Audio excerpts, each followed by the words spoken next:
Welcome to the world, no heroes and villains. Welcome to the war, we've only begun. So pick up your weapon and face it.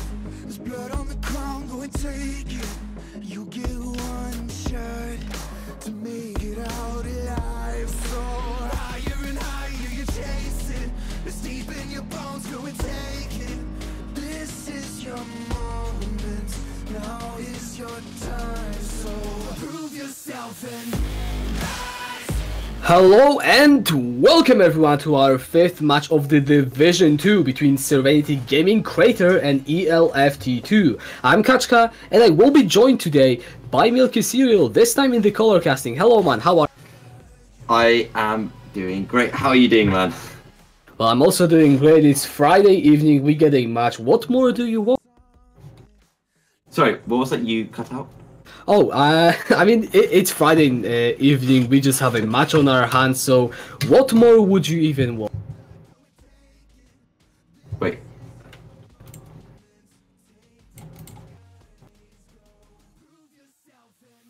Alright, okay, so for a while it looks like we might be having some problems, so I will just keep talking about the teams. So we have Crater versus T2, and T2 literally are the same team. They haven't made any roster swaps, so that does mean that they will be having some more synergy.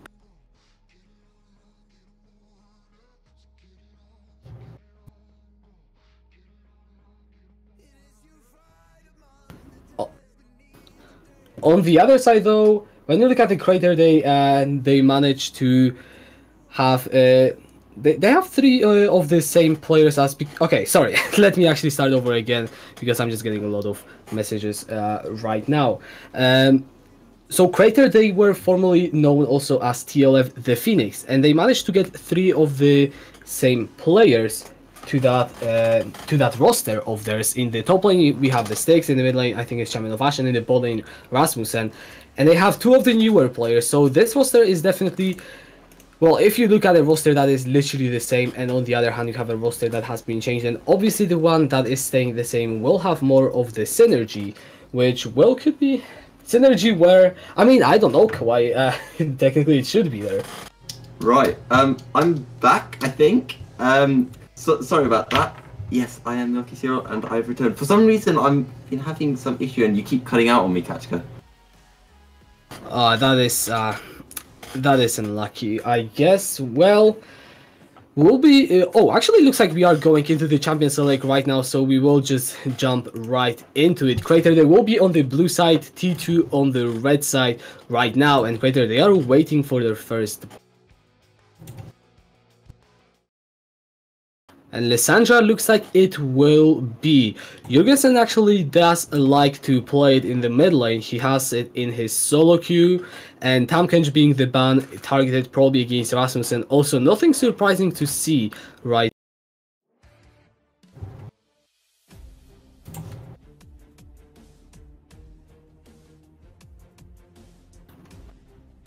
Alright, looks like actually Vayne... okay, are you here with me? Yes, I am, but again, I'm getting... Yeah, it's almost like it's on a slight delay, but as a result, I keep missing out when you stop, so I don't know when to come in, so it's quite weird from my perspective, because all of a sudden you just disappear pretty much. Oh, okay, that is really unlucky, I guess. However, taking a further look at the bans, we have Vayne and Lulu banned away by Crater against the T2, and Todot, he's a player that actually likes to play these hypercarry champions in the late game as you go, like Twitch, like Vayne, he has played them all, and Alistar will be the first pick for the side of Crater.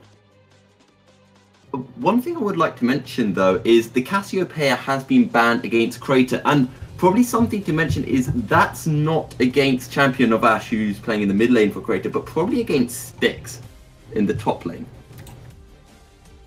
It could be as well, because Cassiopeia top lane has actually been played in the solo queue of some of these players. Now Galio and Nocturne, they will be picked up, and this combo is so strong when you look at their possibility of making plays across.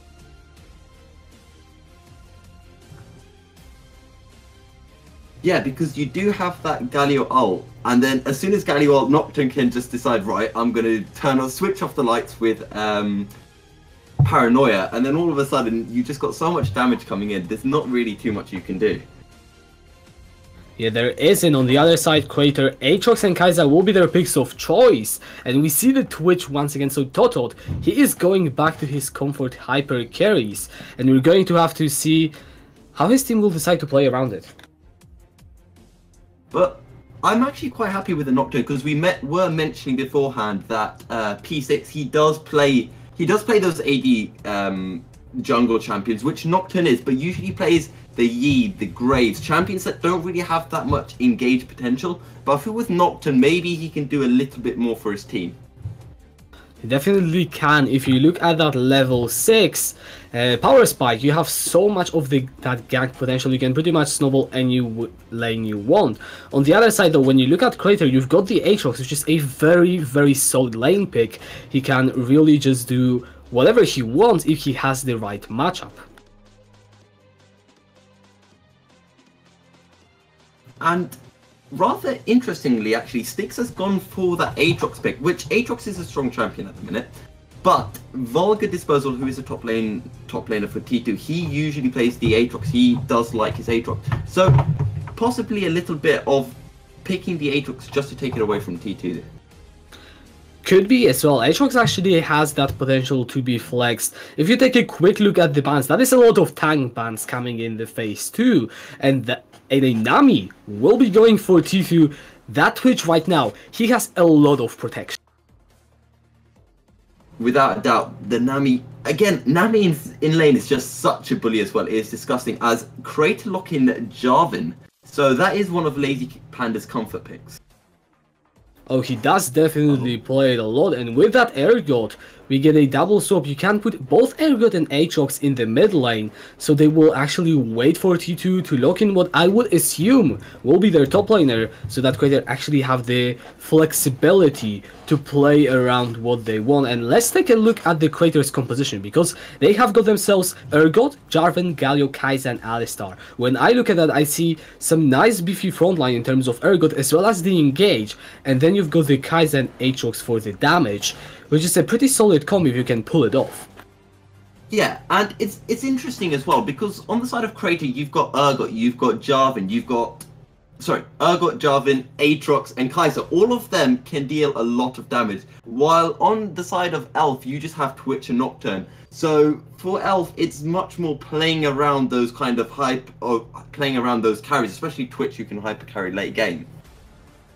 Oh, and we have seen ELFT2 do that so many, I mean, not so many times, but we have seen them pull it off at least once. And whenever you manage to get that late game comeback with Twitch, this is what I just love seeing, a hyper carry late game champion just take over a whole team fight.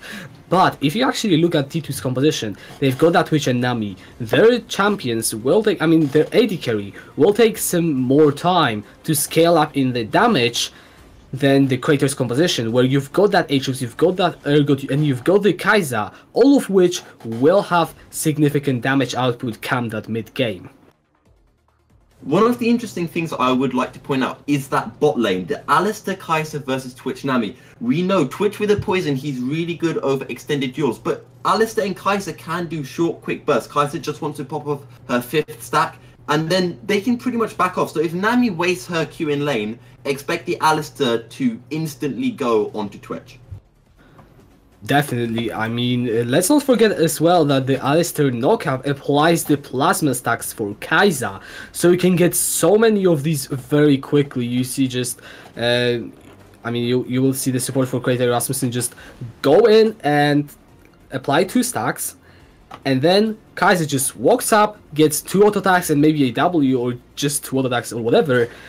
And that is so much short burst damage that the bot lane could be a place to look if T2 decides to play slightly overextended, because Alistar and Kai'Sa, they can punish very efficiently.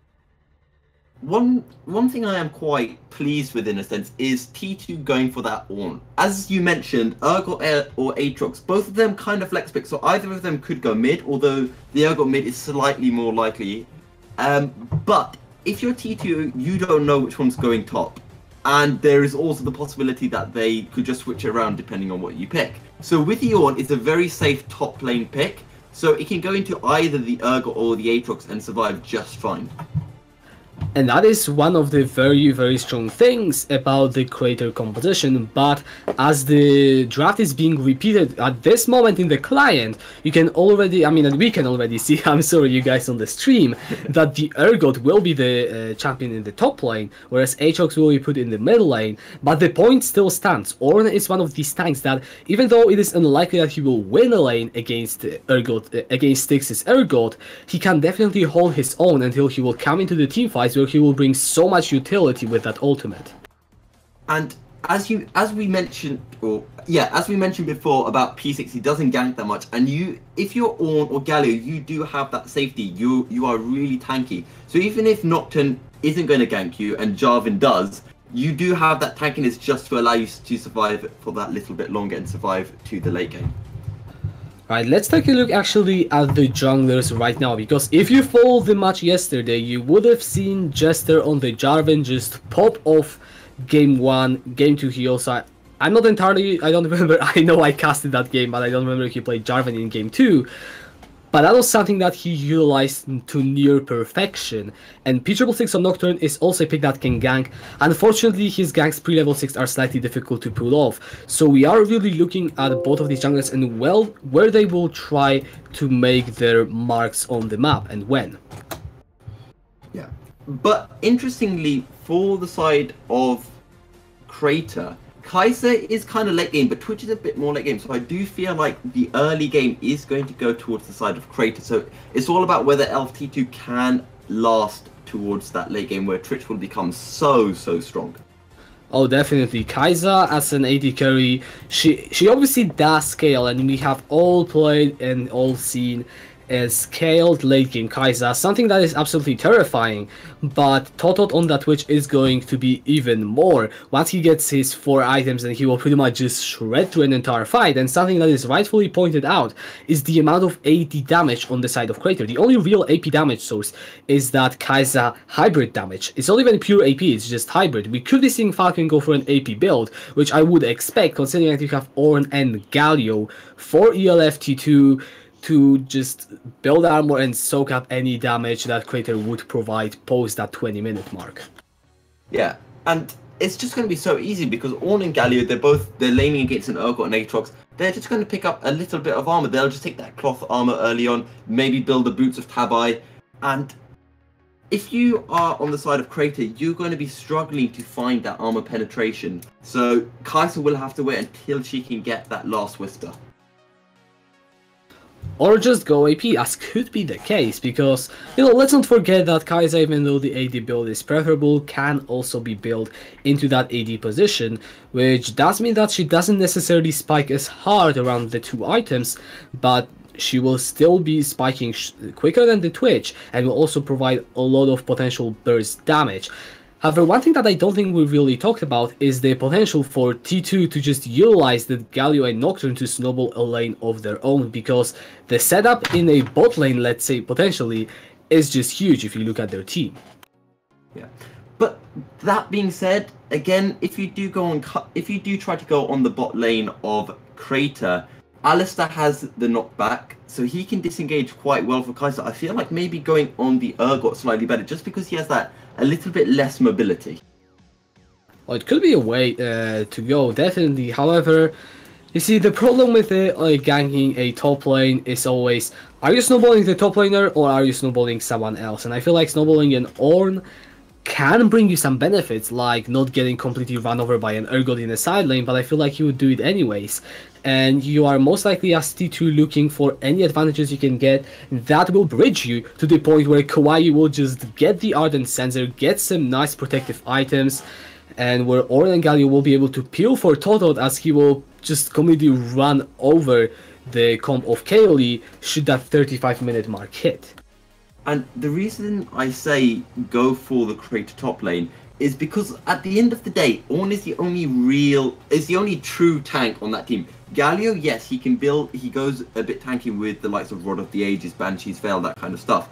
but Ornn is just that little bit tankier. So if he's that little bit ahead, he will be able to get the Thornmail, all of that armor. And if Kai'Sa doesn't go AP, even if she does, he'll still have a lot of armor against everyone else. But if she does go AD, he will be a massive thorn in their side. Oh, it definitely will be. However, also one thing that one place that I feel like the game could be.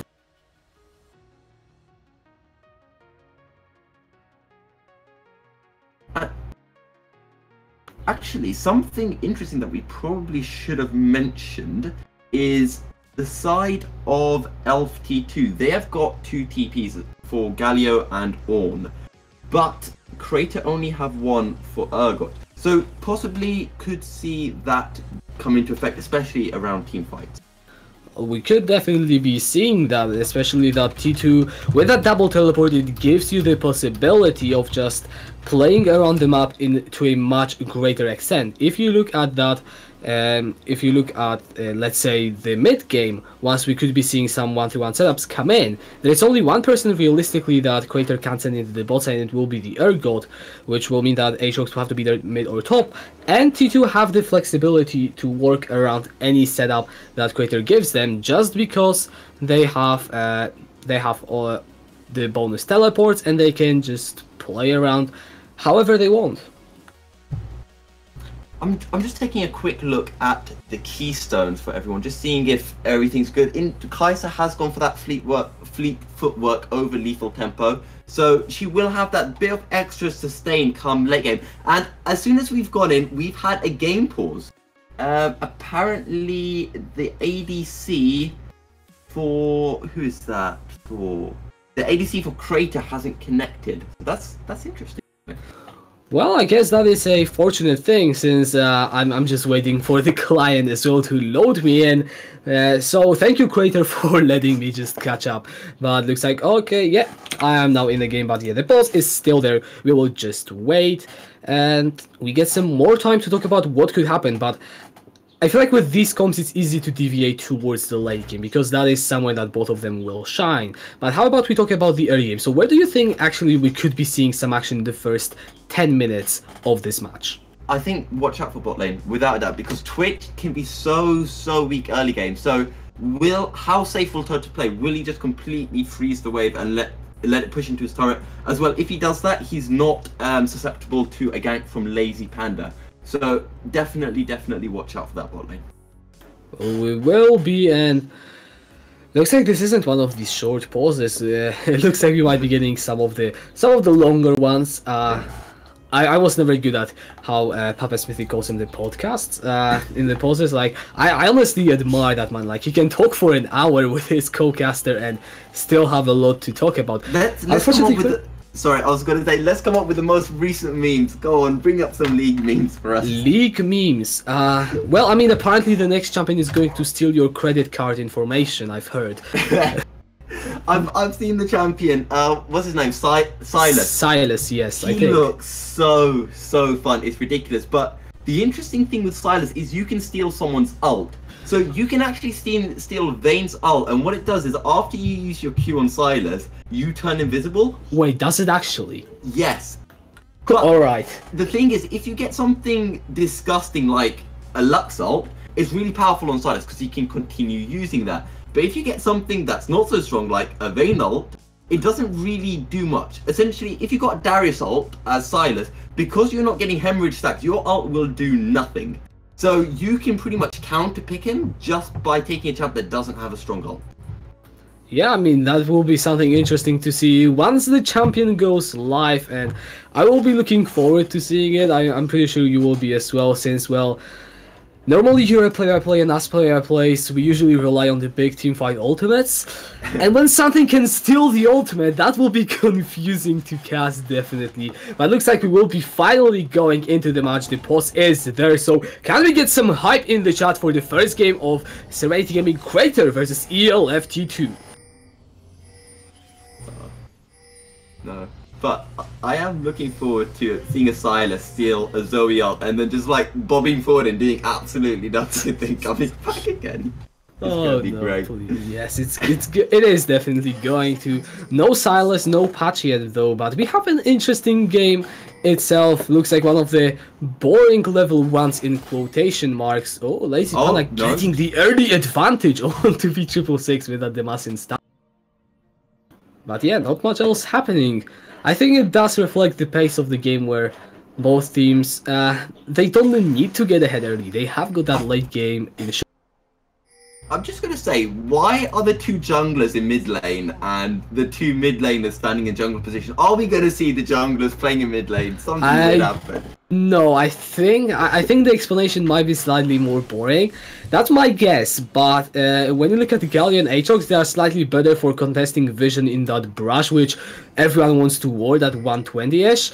Yeah, no one actually will get any damage in, but they're better than Jarvan and Nocturne at doing so. I think that might have been the theory behind it. I'm not a 200 IQ player, and looks like both junglers will just start on the red buff and the lanes will commence without any real shenanigans. And again, as we mentioned, P66, will he be aggressive jungling on that Nocturne? So I would honestly expect the Jarvan of Lazy Panda just to be that little bit more aggressive, but again, we'll just have to wait and see. Oh, we will. Jarvan is a pick that he can definitely utilize it to be more aggressive, but so far the junglers, they are just getting camps. Nothing too crazy. Both of them are pathing though towards the bot side, so we're going to have to see actually Lazy Panda now after the cracks. Probably going to map, I mean, jungle, like, Nocturne isn't really a skirmisher, so I am not sure if we will see P666 go so heavily into invading. But P666, he is closer to that river scuttle crab, so he will be able to pick it, which will be extremely useful just for giving them a bit of vision for when the Jarvan may come down to gank. Especially as we mentioned how Twitch might easily go down to a Jarvan gank. And yesterday, Jester for KLD, he absolutely abused Jarvan against a Jinx, a champion very similar in playstyle to a Twitch, and just got so many ganks bot lane. That is definitely not impossible to repeat right now, but looks like Lazy Panda might actually look towards the top side. Oh, he's heading up, he's going to take stuff. Oh, Jurgensen! Oh, that's a quick first blood going in for Champion of Ash. Ignite has been burned and Jurgensen already falling down. An early lead for the Aatrox. And I feel like that could be so crucial now because Aatrox, we do know how strong he can be. So with that first blood, might even see an early roam top or bot side, or maybe he'll just try to get an item advantage. He can definitely snowball it as well, because, you know, Galio, he has got wave group, but not the strongest duelist, and Aatrox can abuse that very, very hard. So I'm looking at Champion of Ash to see if he can snowball it anywhere. Junglers, though, they are still silent. Where do you think we could be seeing the first gank happen? Well, the thing is, Twitch is really pushed back, so maybe going on to Falcon in that bot lane could be something, but then again, Urgot has pushed in, and that is Styx for Crater, so... And Nocturne, as we say that, Nocturne's heading up top, so it looks like Styx will be getting ganked now. Yeah, Styx has still got the flash. The disdain though will be enough to get him to safety, as the Lazy Panda, he's eyeing up the mid lane. Jurgensen goes in with the Justice Magic, who will get knocked up with the flag and drag. Lazy Panda gets the kill and even burns the flash of Jurgensen. So another advantage going in favor of Crater. Yeah, and Champion of Ash is saying, that's what happens when you steal my Galio pick, don't do it again. He's asserting dominance in lane. It was a good gank from J4. He saw that P666 was in the top lane, so he thought, fine, if you want to gank there, I'll gank in mid lane. That's 2 kills over to the side of Crater. And Champion of Ash has got 100% kill participation, already picked up the Phage. He will be a very happy Aatrox sitting on all these items. When you compare that to Jurgensen, like the damage difference, the damage output difference will be huge. Look at the top lane. Oh, yes, Styx, that's from the shield. Volga disposal is also dropping very low, but the volcanic rapture secures the kill in the end. Wow, I almost thought he was going to get out after he got the shield from the dash. Sorry, the shield from his W up, but he just didn't have enough in the end. Not quite, and Vulgar Disposal getting the kill, so T2, they definitely are not silent. But one thing I'm looking at is that first dragon. It is an Inferno, and both of these teams could be looking to play around it. And as soon as you said that, the bot lane seemed to be heading over right there. Maybe they're going to grab a bit of vision first.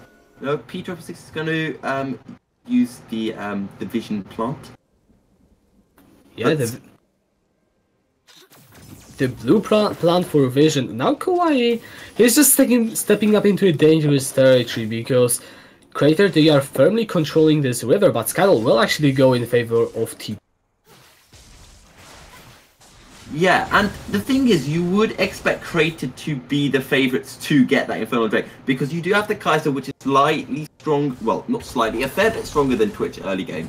So they should have that, the Drake priority. And also Falcon got to recall, and when you look at total, he's still sitting on 1500 gold unspent. He needs to go back to base and really cash in, or they might lose the priority on the Dragon, as you have to. Yeah. I think he just wanted to back and be able to build his Bilgewater Cutlass, because he probably will go for Blade of the Rune King as his first item. He does get the full boots and a longsword, so I feel like he could also be going. I mean, Stormrazor doesn't seem like such a great item on Twitch. I agree, Blade of the Rune King much more probable option, but you know, we could see anything in this Division 2 games. I've definitely seen some interesting stuff in the past, so not excluding anything. I do like T2's vision control around this area. However, J4 is going to use his sweepy lens, but it doesn't catch everything, and we might have a bit of a fight over Drake now. Well, P666 isn't really in position. Toto is sneaking up on the ambush. We'll just pop a ward. Oh, that is a teleport committed from Vulgar Disposal. We are definitely getting the fight, but the dragon has already been taken. Oh, and Vulgar Disposal gets bursted down. Toto tries to stand there with that Twitch, pull up some auto attacks. Who gets in the middle of the fight, cannot get out. Toto has to flash over the wall. That is not the play you want for T2. Wow, and we mentioned at the beginning of the game, watch out, T2 have 2 teleports. That might affect them for team fights, and all that is done is just meant that they can essentially int a bit quicker almost. Yeah, definitely not the greatest play there is. I feel like coordination might have not been quite there with that. You didn't see Yugensen being already in position. P666 didn't even join in, so that might have been just a slightly questionable teleport call, but it will cost both the dragon and 2 kills. And as Crater have now 2000 gold, they will be looking more and more scary once their champions hit their power spikes. Yeah. You've got an Aatrox now who's been involved in 100% of the kills. Crater are 3k gold ahead, or 2.5k gold ahead, and they've got an Infernal Drake on a champion that has so many AD and carry potential. So you have to be scared if you're T2 right now. And they need to make something happen. Thankfully, P666 now has got the paranoia. So I'm going to ask you this question. Which lane do you think P666 will try to gank? Again, you're not going to want to go in on an Aatrox, because Aatrox has his ult, so he has that ability just to essentially walk out of it as soon as he gets his ult up. Urgot's pushed in at the minute, so probably not going to ult there. It's going to have to be on that bot lane. But again, all the lanes for Crater, they're pushed in on all lanes right now. They definitely are, and looks like with the Rift Herald spawning soon, both of the teams, they are shifting their vision into topside. Crater having pretty nice control wards, but now with Vulgar Disposal and P666 moving in, they will be cleared out. That is a 10 standoff. Vulgar Disposal sitting on a blast cone over the wall. Will now go on to Styx, who's in a 1 versus 2 situation. Knocked up, taunted down, and will get taken out by Vulgar Disposal. But Champion of Vash is doing so much damage with these Darking Blades. Vulgar Disposal does not hit the second part of the Ornhorn, and the kills will be traded back 1 for 1. And Champion of Ash is just so strong now. He was 1v3ing them. I mean, Styx had been burnt down almost instantly. And then Champion of Ash, she just picked up the Nocturne so quickly, he didn't even have a chance to use Paranoia. He didn't. P666 burns the flash and still dies to an auto attack, so unlucky there, but you said it before you highlighted it. Champion of Ash is still keeping that 100% kill participation. 2-0 and 3. I'm pretty sure he could go back to base and complete his Black Cleaver soon. Oh, look at the ball, and Kawaii gets knocked up. Flashes away, but the tidal wave does not hit anyone, and Rasmussen just gets the kill. It was actually a really good ult from Falcon to dodge the tidal wave. So I was actually about to mention Twitch has more CS than the Kaiser somehow, but after that, I think Kaiser and Falcon are just a bit too far ahead now. Yeah, they look like they are. Toto, though, he's doing a good job of staying up in CS. He probably won't be able to pick up too much of it since Rasmussen is still threatening him. That Unbreakable will still available, makes his lives easy, but the wave will just run out short, and as we near 11 minutes, Crater find themselves with an over 3000 gold lead and an Infernal Drake to their... And you mentioned that Infernal Drake, but something important, the next Drake is an Infernal Drake. And if you're Crater, this is perfect for you. Because Crater, as we mentioned, they have that early game comp. They want to win this game as soon as they can. So with 2 Infernal Drake, that's just going to make it easier and easier for them. Definitely is, and denying an Infernal Drake from a Twitch is also important because this guy is going to hurt no matter what you do if you give him the time. And you know, you call the composition of Crater early game. Even though they are not the perfect early game composition, they are earlier than Paranoia. G2 and Paranoia going into the top lane. Sticks already versus Flash. The call of the Forge God will follow through, but the Summoner will be enough to get him under the turret and out of the danger. Again, if you're Crater, you're laughing. You've just burnt 2 ults from the side of T2 and didn't use one of your own. That is a flash. That is a flash down though. That could get punished, but it is an Ergod and it is stakes on this champion. He can play it pretty safe, so it shouldn't be just as big. But I could definitely see the play coming there in from T2 and the intention behind it. Right, and we might see a play for Drake right now. Jarvan is at the Drake pit, and Nocturne is heading over there. Actually, those are the ultimates you're talking about, because I didn't look at the dragon when I said it. Now the dragon being there means that those ultimates are unavailable. And let's be honest, Ergot Flash isn't needed. Oh, but Paranoia and... Okay, I'm looking at the top lane right now. There is some fighting. The dragon, though, will be secured. In bot side, there is still no fighting. So, Crater, they just get the dragon, and nothing else will actually go down. Lazy Panda just sneaking in some vision. But the game just comes into a stall. But Crater, they get any objective they pick. No, I was just highlighting top lane because Vulgar Disposal had just got the knockoff onto Styx, so Styx looking like he's a bit vulnerable right now. Oh yeah, without the flash you are on an Ergodin, I mean on pretty much any champion unless you're something like a Cassidin or an Ariel Lissandra. So, you know, Vulgar Disposal trying to do his best to punish the lack of a summoner, but right now, bot lane, Lazy Panda could be looking for a dive, and it will be sensed by T2 as they just back. But careful now, because P666 does have his ult up in about 5 seconds, as does Vulgar Disposal, so he might try to collapse. The teleport is available for Galio. Now Jurgensen does get a nice little bit of damage on the champion of Ash, punish him for getting that plating. But, oh, that is an Aqua Bubble landing onto Falcon in bot lane, immediately forces the flash away. And that will be the end of that trade. Looking at the top lane, Vulgar Dispose, he takes one turret shot too much and falls down.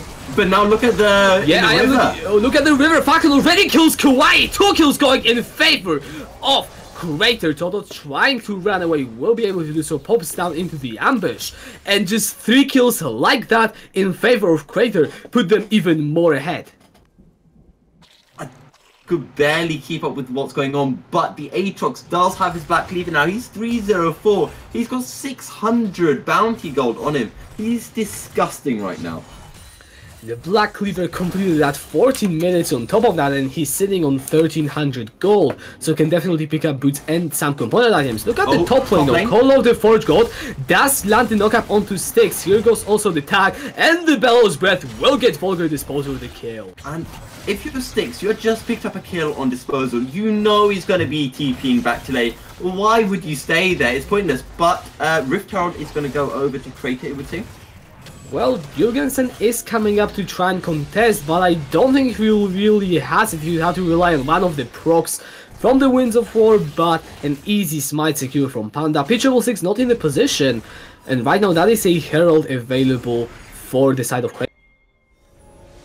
I'm just taking a look at the Drake, and the next Drake is an Cloud Drake.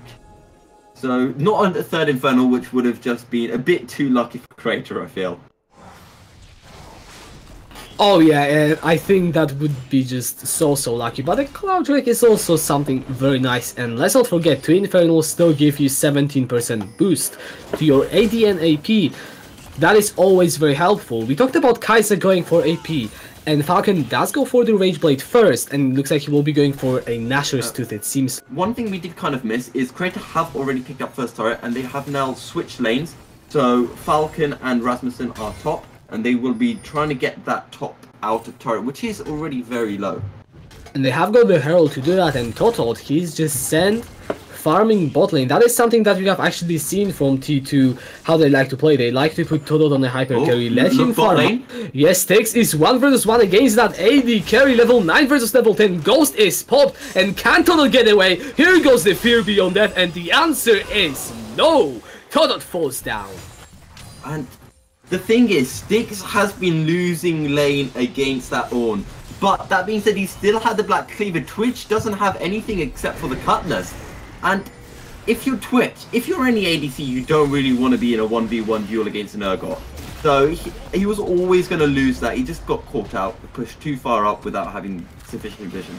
And that opens up the mid lane as we see the Herald now charging towards the second tower. Top lane Ornn's going to go down. Vulgar Disposal, 1 versus 2, nowhere to run. Falcon is on a killing spree, and Crater, they further their gold lead to 9,000 right now. I feel like the issue for T2 here is they've made mistakes and they think, okay, we need to do something to make amends for that. Okay, we're going to lose a turret. We can't lose another turret. And then as a result, they just make more and more mistakes. And as a result, Crater are snowballing them. And it does look very tough. Now Kawaii, he will just get caught out warding in the river. Styx dishing so much damage against that Nami. It feels bad because I have played Nami before and I know that feeling exactly, and it's one of the worst things that can happen. I do understand that support feeling. Whenever you're support, you're like, hey, I've got loads of wards left on my Frostfang if you're Nami. Let me go and put them in some good places. Then you're like, oh, there's an Urgot here. Oh, I'm dead. That is a major feels bad, man, if you ask me. And if you take a look at the items, that is another one, because first items have been completed a long time ago, and Falcon is working towards his second, as well as Styx. Whereas when you look at Totold or Jurgensen, neither of them have really completed any of the items. And also probably should mention that the whole armor situation. So Kaiser, as you mentioned, Falcon is picking up the AP. She has gone for Stinger. She's gone for the Fiendish Codex. So she will be playing for that Gnasher's Tooth, and she does have Gwyn's Rage Blade, which also gives her a little bit of AP. And that on-hit damage will just be very scary. Now Jurgensen forced to flash away in the middle lane. Here goes the tidal wave. We'll find knockup onto Noah, and the Cataclysm onto 2 members under the turret. Paranoia goes into the middle of the fight, and the hero's entrance is good. That's secure knockups. Totold in the backline is still untouched. 2 kills will go down to him. He gets the double. Cosmos in the front line is running low, but Falcon is also untouched. He goes in with the killer instinct on the Kaiser. Totold now running low. Kawaii is here. The Aqua Prison doesn't land. Double kill for Falcon will be traded back. In the end, a 4-4-2 fight in favor of Crater. That was a great fight, and if you are Crater, you will be so happy with that. I mean, you don't have the Baron, you haven't lost anything out of it, and you have won the fight, 4 kills to 3. But I do want to mention, that was really nice from Nocturne. Nocturne was literally just sitting in the bush outside of mid lane, just waiting for the moment. As soon as Crater decided to engage, Nocturne switched off the light, and in he went. And the setup for the hero's entrance also was so good. However, one thing that this fight highlighted is how both of the AD carries were really untouched in the backline, and once members started falling, Falcon will be the AD carry that wins the 1v1, purely because of how strong his items are. So the AD carries are definitely the players to watch in any of the upcoming fights, as the Baron will be spawning right now. I'm just a little bit disappointed with Champion of Ashes play there. He just went a bit too aggressive. He decided to go under the turret, and that's what eventually... I mean, they could have had a complete whitewash in that fight, I feel, but he was just a bit too aggressive going under turret. They could have just been a little bit more patient.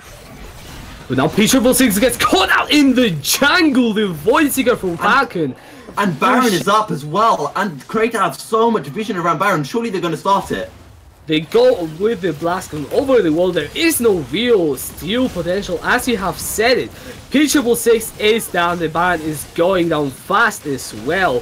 Vulgar Disposal will be over the wall. He will try his luck with the Call of the Fortune, but that is slightly too little, slightly too early. And it will be an easy smite now in the bot lane. Styx and Nuggets, and they are fighting it out, but looks like the Galio will just run under his own turret. One thing I was going to mention from that fight is it could have possibly been a turning point in the game where we would see the fact of we see how strong Elf T2 can be when there is a team fight. But with that Baron, I'm not sure now. If they can drag it out, maybe we will see another team fight like that, but they're going to need to get a really strong team fight in their favor if they want to be able to turn this game. That is 12,000 gold advantage in favor of Crater, and their siege isn't something that is too bad. They have got Ergot and Aatrox, good side laners, as well as the AP Kai'Sa, which will shred turrets very, very fast. So yeah, there is that potential for Crater to just try and close this game out now. But looking at the pace, wait, Falcon in the jungle getting so much damage onto Kawaii! Just bursting down. That is painful to watch. And again, if you're Nami, why are you so far away from your Twitch? There's no reason to be that far out on your own. That's a solo queue mistake. It definitely is, and I feel like Kawaii, he's just trying to get the words in, but not quite able to do so. And now Jurgensen getting so much damage dealt by Champion of Ash. Here goes the fear, and Vulgar Disposal falls down as Styx gets the double. And I was gonna mention, as you're creating now, you've got the Baron buff, you're gonna be sieging them. The only champion on LT2 that can clear waves really is Galio. Twitch doesn't have the damage really to clear out a wave just yet. So Galio's down now, so they've got no way of clearing these waves. And the Baron buff empowered minions, 5-man stack of Crater. The tidal wave goes wide. Here goes the second Nexus start, and can't he do anything. Here goes the flag and jack. Todot goes down into the ambush, but it doesn't look like he's got the damage. Paranoia goes in, but it's too little, too late. Crater take the game. What a game. And if you're Crater, you will be so happy with that. You played it practically perfectly. Maybe one slight mistake with that 5v5 team fight in the mid lane, but everything else was executed near spot on. It definitely was, and a very, very dominant game from Crater, I must add. And looking into game 2, what can we expect to change for T2? How do they try to come back in the series? I feel like if you're T2, you can't let Crater run over you. I think Crater showed how easily they can turn a lead into a win. And I feel like bot lane, it mainly came from bot lane. Champion of Ash initially on the Aatrox picked up those kills, but Falcon got ahead on his own against that Twitch. So maybe Jurgensen needs to play something that can be a bit more aggressive, that can keep up with the Aatrox, or maybe just play a bit safer. And in the bot lane, pick an ADC that can contest. Maybe a Lucian. Lucian wasn't banned in the draft and it wasn't picked. So hopefully next game we will see that Lucian picked from the side of Elf team. Yeah, we're going to have to see them change some things, or if they want to really play around that late game, then they need to change the way in which they play in order to get into that late game. But I feel like on that we will just pop into the short break before going into the draft for game 2. So see us then to see if Crater takes the 2-0 or if T2 will fight back.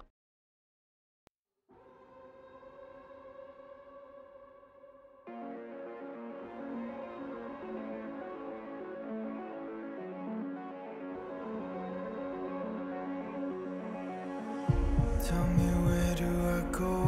Tell me where do I take us? Your heart is starting to slow.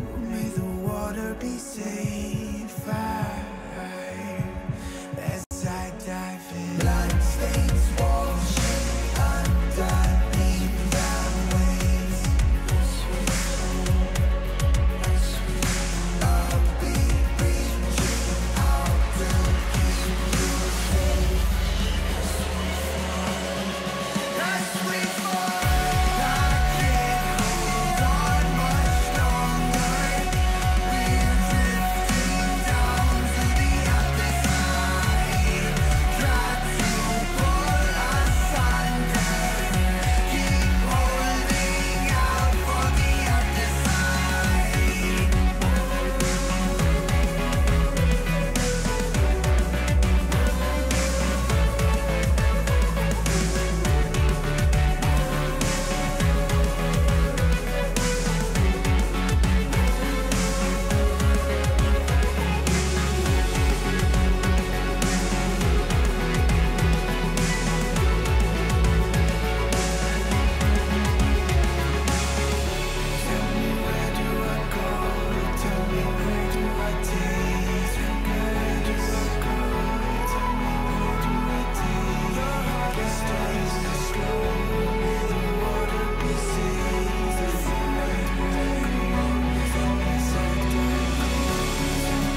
Hello and welcome everyone. Looks like we are back in the pro draft right now. I will still be loading in, so I'll look on the stream in the meantime. And well, I am looking forward to the game too. How about you, Milk?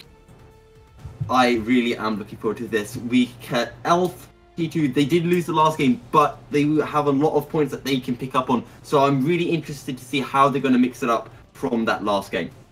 One thing also to notice is that Crater have a substitute who will be Biscopen in the top lane instead of Stick. Yeah, And so Biscopen is replacing Styx, and one thing that we were kind of considering is that Cassiopeia. he does play it in solo queue and it could technically go top lane, and I feel like he has maybe played it in the top lane. I didn't really pay attention to the team comps, but running teleport on Cassiopeia feels like top lane too. And there will be no ban targeted towards that. If you take a look, it is the Aatrox banned away, quite rightfully, from Champion of Ash, and Alistar from Rasmussen, as well as Tamkench, again banned away from Rasmussen. The Vayne has been banned as well, and pretty much all of the bans are pretty much, well, the Vayne, Lissandra and Tamkench were banned last time. However, the Aatrox, Alistar and Galio are new banned. Crater deciding that hero's entrance on Jurgensen just had too much impact for them to tolerate, so they will remove that. Vayne, the same ban targeted against Totot. We'll see what T2 decide to go with. They have got the first pick, and they will pick themselves in the car. So, Karma, that's interesting, because Karma not one of the strongest champions out now, but very, very useful in team fights, just because you can give your ADC that shield, which can be so strong with the Ardent Sensor. And here's Sejuani as well as the Cassiopeia. So I find that because we have seen in the past few days Sejuani be played not in the jungle, one of the lanes including top lane, and Cassiopeia can be flexed around the mid lane as well if you're Crater. Yeah, because don't forget, Champion of Ash plays Cassiopeia, as does Biscopen in solo queue. So we could see these. It does look like there could be quite a few flex picks going on the side of Crater. The Warwick, though, will be the pick coming in for ERLF T2. P666 actually has played it in the Wintersplit before, so even though I couldn't really see it anywhere being played in his match history, he is definitely familiar on the champion. Yes, and the thing is, with Warwick, you do have a lot of mobility if you have if your smell activates, if there is a champion that is on low health. But if no one's on low health, you can get caught out quite easily as Warwick. Oh, that is a Riven right here. Well, bring me some of that quality mechanics coming for it. I didn't see that one. I feel like if we were on LCK, we would have just heard a massive roar from out there as Riven logged in. Yeah, I feel like if our audience will also have any microphones. Oh wait, there are some messages in the chat, so I will just look at, because that was a last minute pick, and picking Riven does seem to be a bit strange. It could be a mispick, so we're just going to wait for it and see. But I'm excited to see if that would be the case. Though Ezreal will be the pick of choice for Crater, and Ezreal does. It's interesting for me because you played the Kai'Sa last game, and Crater just banned Kai'Sa now because they have their Ezreal. But if you had played Kai'Sa last game and you were strong, and the Kai'Sa was carrying, why would you change to an Ezreal? Sure, Ezreal has a really strong mid game, but if he can hit that tier early, he will be super strong. But I feel like taking something like Kai'Sa or something that dominates early game, like a Lucian, again, would just have been a little bit stronger. I mean, with a Cassiopeia, you are really not aiming for that early game anymore as Crater, so I feel like Ezreal does make sense.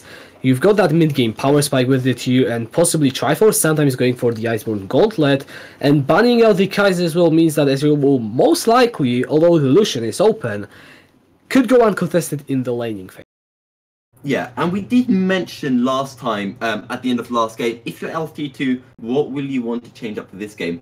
And the Lucian ADC, I think, would be so strong, especially with the Karma. You'll have so much mobility, so much extra damage. So I do think we could get a Lucian. We could be seeing it. Ergot will be the last ban coming in from the side of T2. Now Crater, they've got the first pick in the second round. I'm still waiting to see where this Sejuani goes, because we have seen it in top lane as well as support already in the second half of the split, but surprisingly not in the jungle. And the Cyan actually indicates that Sejuani might be finally going to her original role. But again, you might see a crazy kind of Cyan split. I mean, Cyan mid can be played. It's not the most common thing, but it can be played. Cyan support, maybe. Cyan support, yes. Or Sejuani support and Cyan. Well, we're just theorizing. Cyan jungle. No, yes. Ezreal jungle, as you see in solo queue. Yes, Ezreal jungle with Dark Harvest. Wait, I'm a year late. Anyway, Tristana will be the AD carry of choice for T2, and we talked about how Toto likes to play these And late game Braum. hybrid.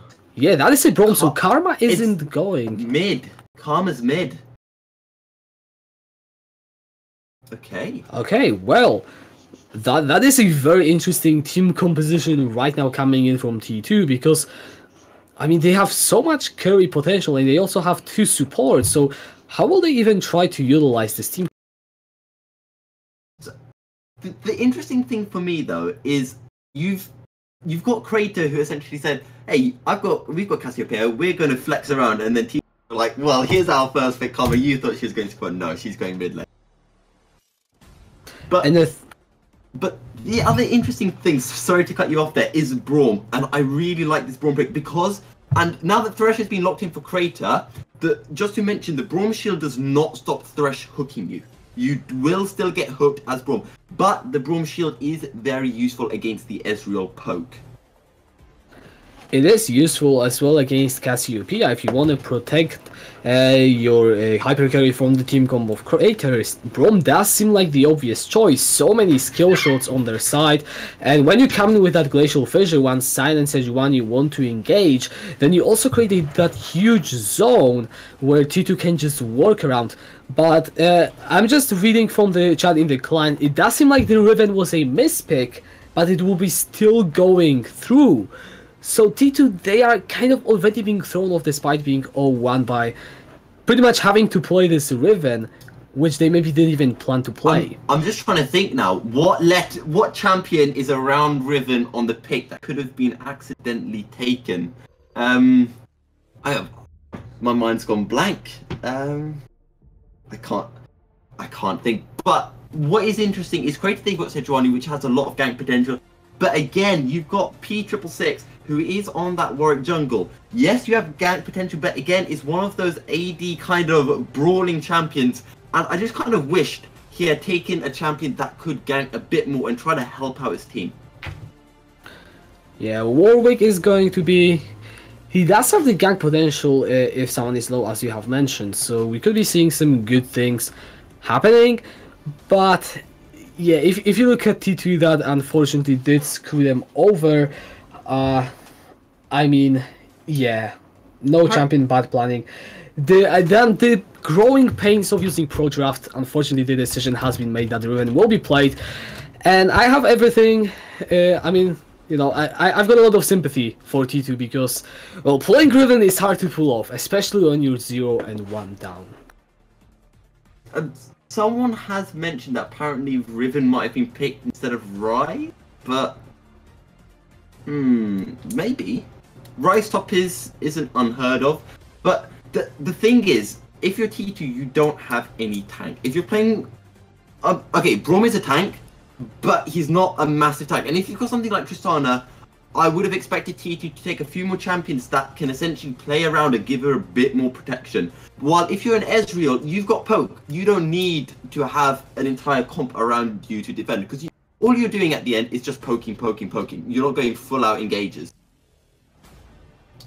Oh yeah, so that is an interesting thing. I feel like I say interesting a lot, and yeah, I can't help it. My vocabulary is limited, please help. But yeah, let's focus maybe on the lanes one by one, because T2 once again locking themselves the Tristana, which means that they will be relying on Totot to get to that point where he can carry and just outscale the Ezreal. The problem is that he's playing against an Ezreal Thresh bot lane, which can be pretty strong. again, I do like this SRG Crater, their bot lane, because Ezreal has the poke. Tristana, sure, she deals a lot of damage, but I just feel like Crater will, Ezreal will be able to get off enough poke. But the interesting one, if we have a Cassiopeia versus Riven top lane, which I think we might, I think Sion might go mid just because Cassiopeia with her W, it does have a silence, which will make Riven immobile for that little bit of time, which will allow her to get a bit of damage, especially if she goes for the phase rush keystone. Well, the team still have 30 seconds to swap around, but I feel like the Sion top Cassiopeia mid also makes very much sense. Also, let's not forget that maybe it might be the personal preference. Just because Biscopen does play Cassiopeia top doesn't mean that he will prefer it over a Sion into a Riven, because Cassiopeia, let's be honest, if Vulgar Disposal knows how to play Riven, and we don't know, we haven't seen him on a Riven, he didn't really plan it, it just came out of nowhere. But if he can pull it off, then you can kill the Cassiopeia. Killing a Sion. I think you're right though, because we have gone into game now, and Sion is top. Cassiopeia has, right at the last second, changed from heal to ghost. So that's an interesting way to go. Ghost? Yeah, I mean, it is interesting because, however, it does give Cassiopeia so much movement speed, because what you want to do as a Cassiopeia in team fights, especially the late game team fights, is just move around as much as possible and be a nuisance. You just want to get the damage off onto targets you want, and, you know, if you look at T2, their composition does have some lockdown, but it's not a lot, and it isn't really that long range. I mean, I guess if Warwick flies in at 100 miles per hour, then yes, it is long range, but otherwise, you can sidestep it, and with that Ghost, you just get so much mobility to zoom around the fight, get the priority targets you need, and as you mentioned it, Braum is going to be the only person really building tank, and Warwick, he is going to get tanky, but before they do so, it will be long time. The Ghost for Cassiopeia might also be used just to be able to match the Karma Shield movement speed burst. But one other thing I want to mention, just as a bit of a meme, is the fact that every single player on Crater has their flash in the D position. So everyone who has flash in their F position, like myself, ha. Well, we're outnumbered, because if you look at T2, 4 out of 5 of their players also have flash on D. Yeah, I feel like there might be a preference in this game. I am not entirely sure. Although, you know, I don't... Yeah. Sorry, I was just going to say, I feel so much more in line with Kawaii now as someone who has the flash in the air. Yeah, however, I'm actually 200 IQ. I don't have my flash on either F or D. I have them on my thumb buttons on my mouse. I have them in the order of flash being on F, just because that's how I played when I have them on keyboard. But, you know, technically neither D or F. No. The third option, the third pill. I don't choose the red or the blue pill. I choose the third. See, if I had it on the side of my mouse, I think my finger would just get twitchy and press it too easily. Plus, I think I'm going to move my flash button just to some random key in the middle of my keyboard, so whenever I need to flash, I can just bang my head on the keyboard and I flash in the direction. That works, maybe. I'm not entirely sure, but yeah, let's come back into this game, because we're going off tangent really hard right here. And actually, you know, Total Tristana late game. But when you look at Crater, their late game is also very good. Yes, Thresh late game is kind of, you need to land your hooks on the right people or you will be useless, and Ezreal will be outscaled by Totot, but not really to that huge of an extent. Yeah, and if you're Crater as well, you haven't gone for that full kind of early game. Sejuani is fairly strong late game, and Sion is as well. So it's going to be interesting, especially with that Riven, because Riven is just one of those champions that you either can pop off on, or you're just going to be massively behind and do absolutely nothing the entire time. Yeah, we're going to have to see which one Vulgar Disposal is. You know...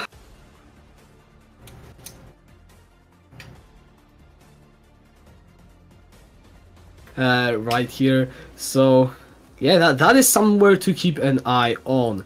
Another place where I'm looking is to see if the junglers will actually make slightly more of an impact, because we have seen Lazy Panda in P666 make ganks in the last game, but it didn't really feel like they were the reasons why the lanes that got ahead actually got ahead. And one interesting thing actually to mention from side of Crater is Cassiopeia has gone with the Arcane Comet phase rush. Now, As far as I'm aware, Phase Rush has always been the go-to keystone for Cassiopeia, just because you get so much movement burst of when you get 3 of your Twin Fangs to land, and I don't know why he's gone for the Arcane Comet. It's I'm slightly confused from that. I think when you have the Ghost, you can allow yourself to invest more in the poke. That is the thinking behind it, I believe. And so Champion of Ashi just decides, well, I've got the Ghost, I can move around pretty quick anyways, so I will just go for the Comet, try and get the lanes in the mid lane, because let's be honest, Karma, she's a supportive champion, and even though she has got the poke, she will probably lose a lane to a Cassiopeia. And Karma did go that inspiration tree, so she does have the stopwatch, which can be extremely useful for when Champion of Ash does use her ult. Well, looks like we will be finally going into the game to see if Crater takes it 2-0, or can T2 actually come back with the surprise Riven pick and a composition that is exciting to watch, but how it will work, well, we're going to have to. And Toto this time does get into game perfectly fine. Last game we did have to have a game pause. That was Falcon, wasn't it, though? Was it Falcon or Toto? I don't know. I mean, one of the AD carries. They're always late anyways to any fight. Yeah, they're too busy farming off, and then their entire team question mark pinging them like, where on earth are they? Yeah, well, I mean, I think from the last game we can see that neither of these AD carries really is one of those, so that is good to see. They are always there with their teams when they're needed, so that is not a problem for either Crater nor T2, and looks like not too much is going to happen in the early game. Both teams, they're just setting up to ward these pixel brushes at around 120 to give their junglers some information about early scuttle crops. One thing probably to mention is Falcon hasn't opted with the teleport Ezreal, where Ezreal takes teleport and then his support goes for the heal. He has taken heal. He said, no, Rasmus, you with the heal. So I don't think they've nerfed the TP on Ezreal, but oh, Champion of Ash going to take a bit of damage. That is actually a lot of damage if you think about it, because the Mantra Q deals so much damage on the Karma if you manage to land it directly. So that is one of the ways in which Jurgensen can actually pull this mid lane matchup in his favor. Looks like the junglers will both start on the red buff. That means that Rasmussen, he will be able to slightly zone Toto away and get Falcon some poke, but bot lane will be just equalized early and none of the lanes are finding really any early game leads. And P66 actually waiting in the river for a good 5 seconds for the Scuttle Crab to come up, rather than going for one of his buffs or Bromp. He will also be spotted by both of these Tribush Pixel wards. Yeah, Pixel Bush wards. My English is breaking today. Anyways, so that means that Crater are aware of his position at this point, and they know he will be going up topside. That allows the bot lane to play more aggressive than they would be otherwise. But he's now going for the second Scuttle Crab, but Sejuani's too low to contest, and she's actually on the verge of be fine. But this is good. I do like this from LT2. They are getting that river vision, which is going to be extremely important because we have mentioned that Sejuani does have a lot of gank. Especially post level 6, where you've got that ice ball just flying out. And I also like the fact that P6 got both of the Scuttle Crabs, because now he's got all of his jungle, and Sejuani, she is not a jungler known for invading, to say the least. No, definitely not. If you're Sejuani, you are well away from invading, and just hope that your enemy does not pick a shot. Yeah, I agree now though. I mean, Jurgensen, he's slightly positioning towards that bot side, Lazy Pana is on his blue alpha, so some ganks could be possible because Karma, apart from her movement speed and the flash, doesn't really have any escape, and if you can burn that summoner, then return ganks are very much a possibility. I would like to see though, is Jurgensen going to go for the Ardent Center? Is he going to go for, you know when you kind of play Lulu mid or Karma mid, where you do play around your ADC? It could be a possibility. I mean, you have to see that because, well, you don't really have any other AP damage. I feel like first item probably would be good to go for something like Luden's Echo and then build the sensor. First item definitely not, like you want to actually lane against the Cassiopeia. And Champion of Ash, very, very low on mana. She does have one Corrupting Potion left, which she uses, but she's going to be bullied out of lane very shortly. because she's taking a fair bit of poke from Jurgensen. Champion of Ash though does have enough gold to buy himself the tier, so he will be content with the recall. If I was him, I would just be like, yeah, just gonna catch as many minions as possible and then go back to the base, get that tier, get stacking, and you know, get on your way to that 6-item Cassiopeia terror that is pretty much inevitable. And here comes Warwick. Yeah, Rasmussen has to already flash away. 2 stacks of concussive bolts are on him, and the first blood will be secured by Totot. Kawaii is running low, but the Unbreakable will make sure that he stays alive in a good gank from P666. And that was a well-played gank, but I do have to question... Wait, look at Totot. He's jumping in forward on that Tristana. He will just get some damage onto Falcon. But what I was going to mention is, if you are on the side of Crater, why do you not have a ward in that river brush? Why? You had pushed in Toto and Kawaii, so if you're pushing someone in, you have to ward the bush. It's rule number 2 of League. Or, I don't know what rule it is. No, wait, so number 1 is don't chase the Singed. Yes. Number 2 was, what was the number 2? I forgot about. If you see a Teemo, insta-report. No, okay, it was if there is a Soraka get grievous wounds, that was the rule number 2. Okay, right. Yeah, so I feel like it's open for rule number 3. Yeah, it should be a rule of League somewhere down there. Yeah, definitely top 10. Considering how well Crater played last game, it's disappointing that they've made a mistake like this. But it's only one mistake, and I feel like, yes, we have to kind of call them out on that, but it's not over yet. They are actually behind a lot of gold, much more than I would suspect. Most of that is coming from the fact that Vulgar Disposal is doing well on that Riven in the top lane, and he's getting a CS lead out of the match. And actually, Jurgensen, oh no, he's going to cancel his back off, he's going to back before Champion of Ash. But neither ADC have backed yet, which is going to play in the hands of Toto, because a little bit down on health and mana, but as I say that, they decide to back.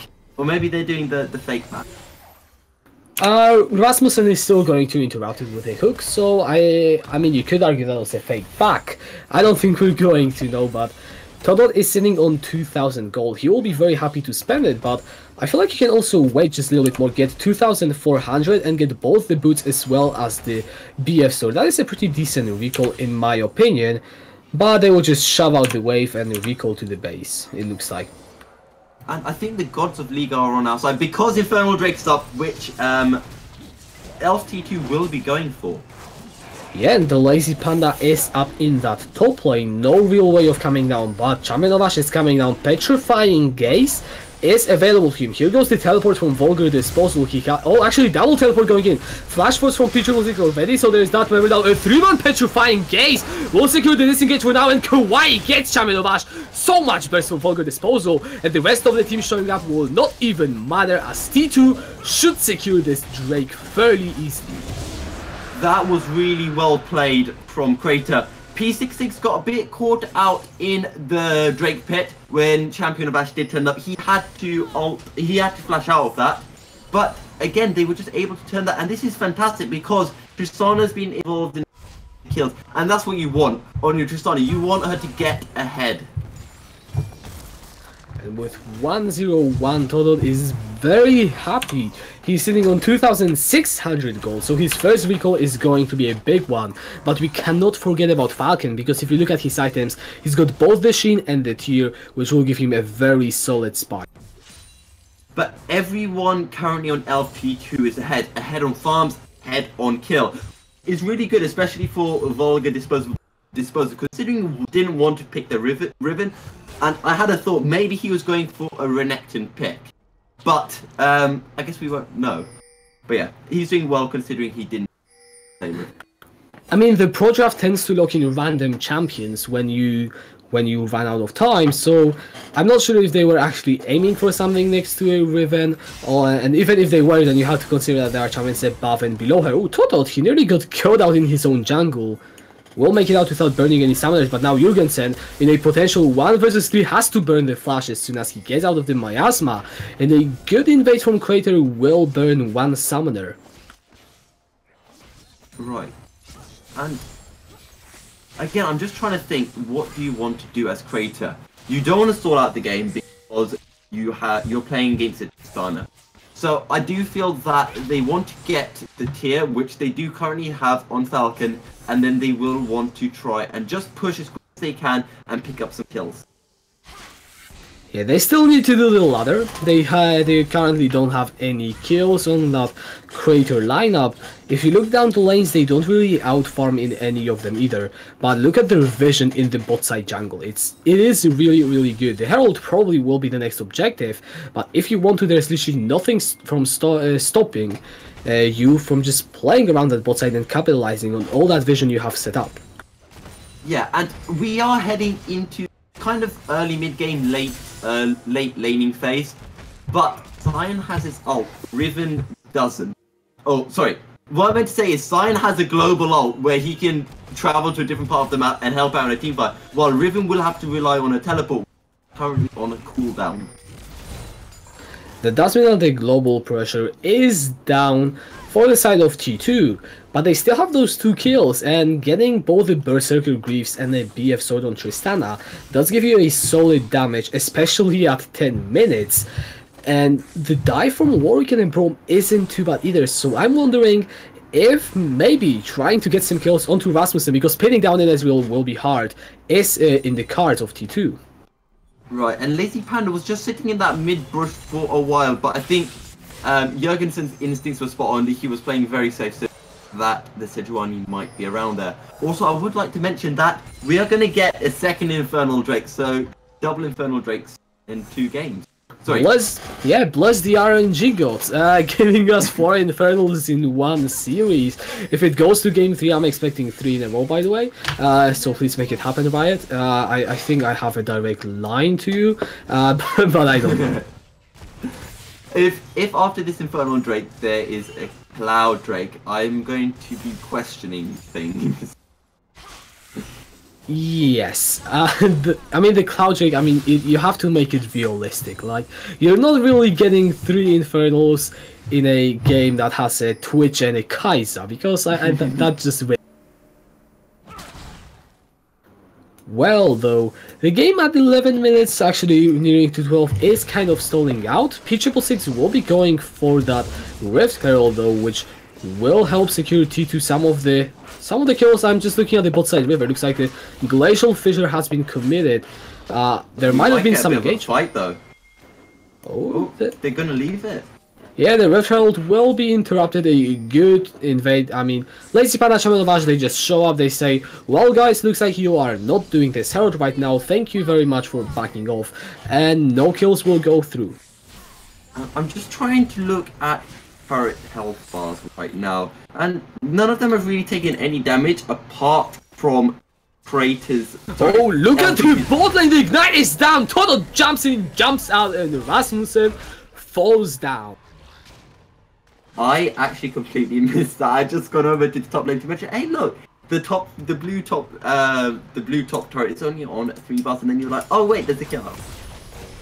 Yeah, the bot lane for the T2 is definitely snowballing, and we said how Ezreal and Thresh can be good. Well, so can Tristana and Braum, especially at that level 6. Now Toto is taking too much damage for his liking. The heal has been burned. Kawaii just comes in to make sure that no further damage will go down, and an ultimate for a heal, a pretty decent trade if you're Crater. Yeah, and this, again, there was no need to do that at all, as Rasmussen's here now. Tristana is forced to use the jump. But if you just picked up a kill, why do you need to waste your heal? Just pushing the wave and back. It's just overextending and being a bit silly, really. Yeah, definitely a mistake, I have to say now. Jurgensen, he is not in the greatest position in that river, but looks like Lazy Panda will not have any backup anytime soon. The Permafrost will tag on the stun, but Jurgensen just goes behind the pit. The Dragon is the point of contention for both of these teams right now, and both of the teleports for top laners are on. However, you would expect T2 to have the priority essentially because Toto and Kawaii have just backed while Ezreal is low. And Crater will back off from the Drake rightly. Stormrazor is now picked up for Toto. That is a big spike considering how early in the game it is, and it will help very much to snowball that bot lane. Now Falcon is low, P666 comes in, infinite duress tags onto Rasmussen, is left for dead, P666 gets the kill.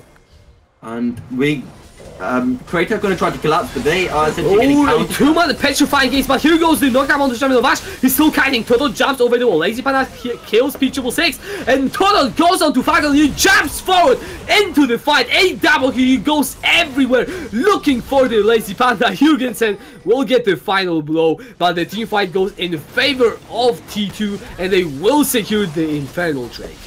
That was really well played because T2 knew Ezreal was low. They didn't have that damage. The only slight mistake I feel was Jurgensen taking the triple kill away from Toto, because Toto could have been on 5 kills. He would have had 1,000 bounty instead, but he would be so strong, and he's probably going to be able to back now and just pick up a Zeal straight off.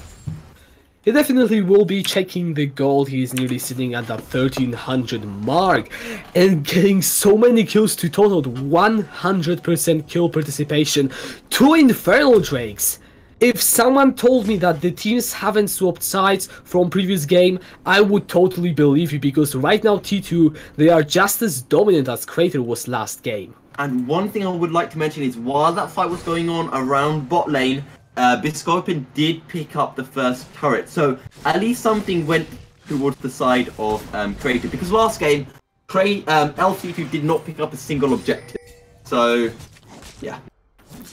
Yeah, maybe not just as dominant, but it's still, the point is there. Biscopin tries to contest this Cattle Crab. P666 should be able to just smite it away.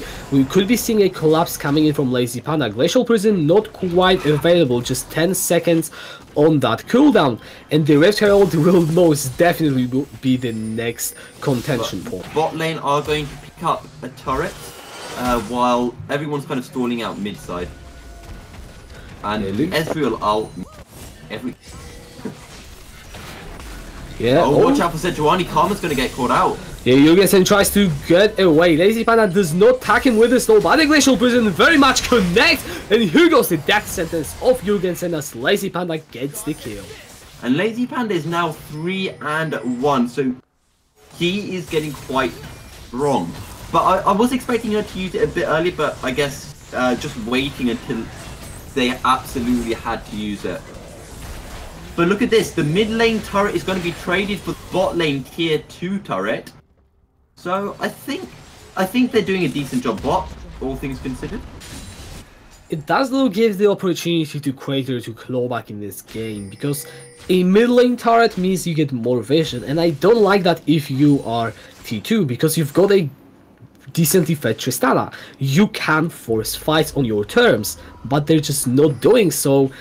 And you know, it does allow Crater a comeback, which isn't even far off. They are 3,000 gold behind, but compare that to last game, that is only 3,000 gold. And if LT2 can get that Rift Herald, that is going to be massive for them. However, I don't think they're going to get it. I feel that it will turn to Baron before they are able to get it. Sion currently bot, and they are going to try to get it. They do have just over 2 minutes. Champion of Ash is crawling up that river, and Lazy Panda is coming in from top side. I'm not sure if T2 have enough damage to finish it off. The fight will probably erupt later. A good buster shot will mean that the Herald is secured, and here goes Vulgar Disposal. Champion of Ash is just bursted down. Infinite duress onto Falcon. Toto is unstoppable, and Kawaii is buying so much time with that unbreakable flash away from Rasmussen. P666 once more. Lazy Panda does get the stun with that Arctic Assault. Biscopin now joins the fight. 2 kills will be enough for T2, as they will be happy with that fight. And Kawaii did such a brilliant job to keep Lazy Panda and Biscopin away from the Rift Herald, just to give Toto time, just to pick up kills, and Toto is now disgustingly strong. The Rift Herald is going to be burst, is going to be used, and they're going to pick up a turret.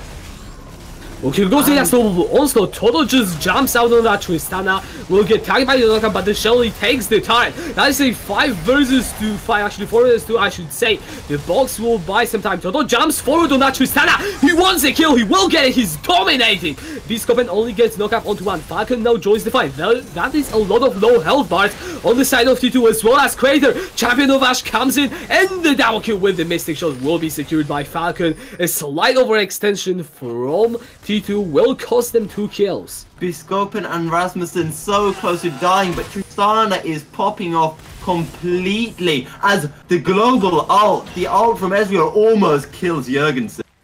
That was very, very close. Not quite enough in the end.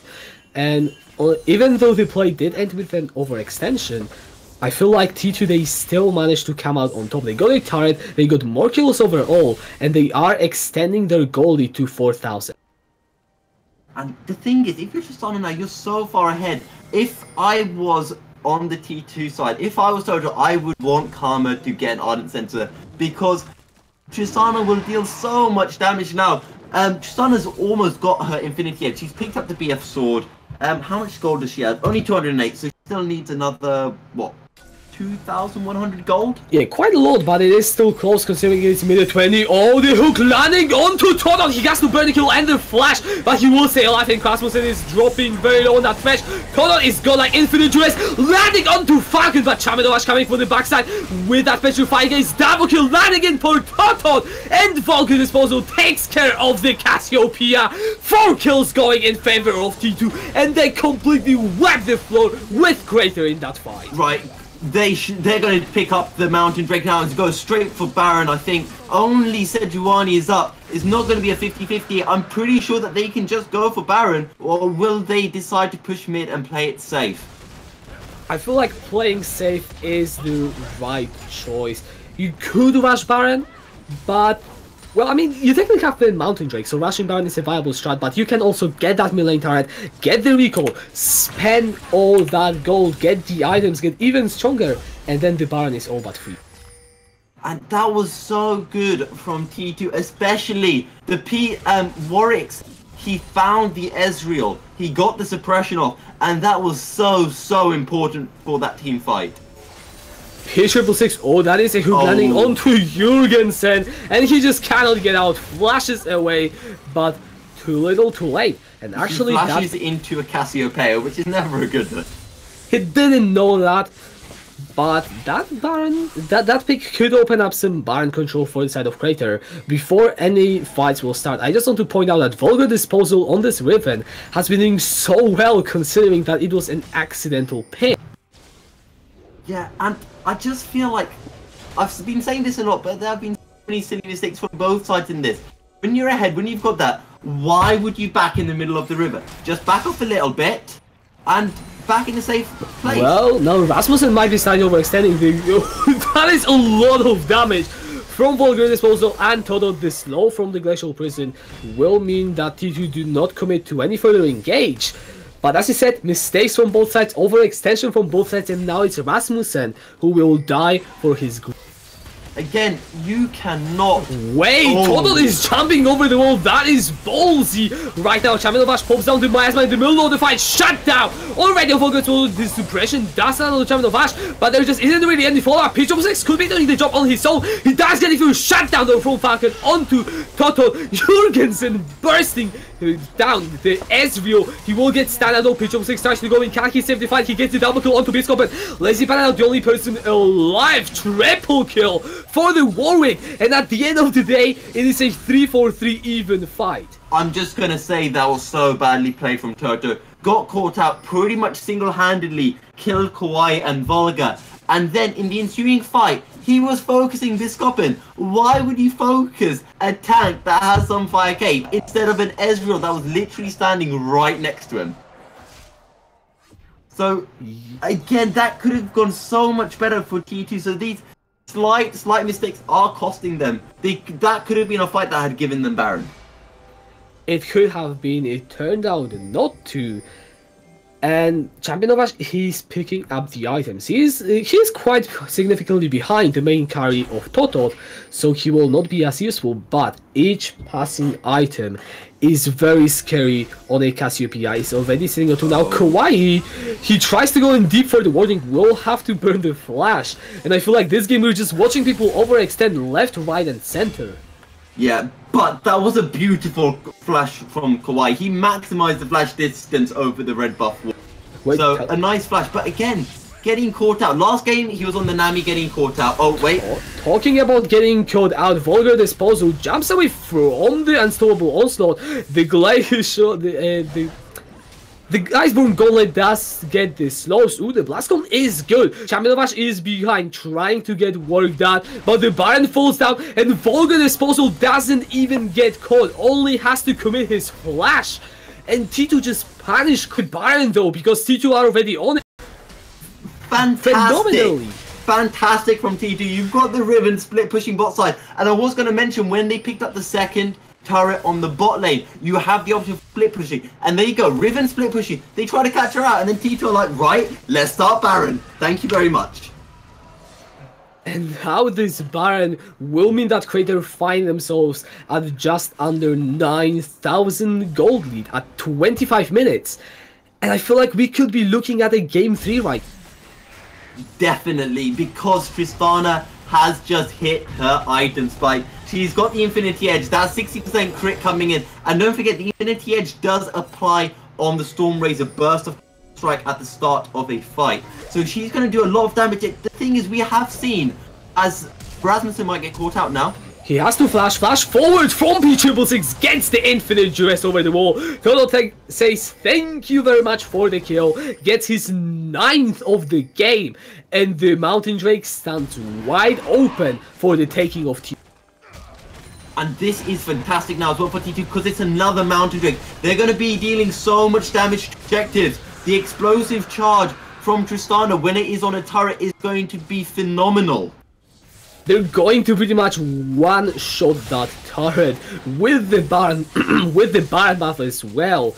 Championovac is the real wave clear that will need to make sure that Totot can't get close, but look at this Tristana go at this turret in the mid lane. Just blows up immediately as soon as it is being touched. Oh, and Falcon takes a lot of damage. That is a lot of damage. I have to say, I think we can all forgive Jurgensen for not playing around his AD carry if he can do that to the enemy. Exactly. But the interesting thing here is, we mentioned last game when Elf T2 were behind, they had no wave clear. But this time, Crater are behind and they have no wave clear. So, where is your wave clear? Like, Biscopin has the Q, he has the knockup, but it's not that much. And you're going to get poked down so much from the Tristana bomb, the explosive charge. So it's going to be so hard to defend. It will be now. The top lane turret is the objective. If you stack 5 mana, I guess that is your wave clear there. It's quite hard to push in. But I mean, I would expect T2 to just commit 1 member with the teleport into that bot side. Although looking at the wave, they might not even need to, because it is pushing into Crater, and in just 1 minute we could be seeing them being pressured on all 3 lanes. Yeah, I do want to see that Riven move to the bot side again, start pushing, because if you've got the Baron buff, why limit your Baron buff to 1 lane?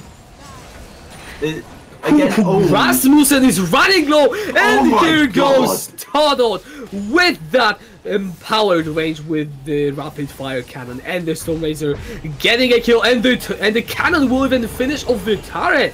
So really a disaster right now for Crater, losing a turret, losing a member, 10,000 gold behind, a fed Tristana, a fed AP Karma on an enemy team. Definitely not where you want to be.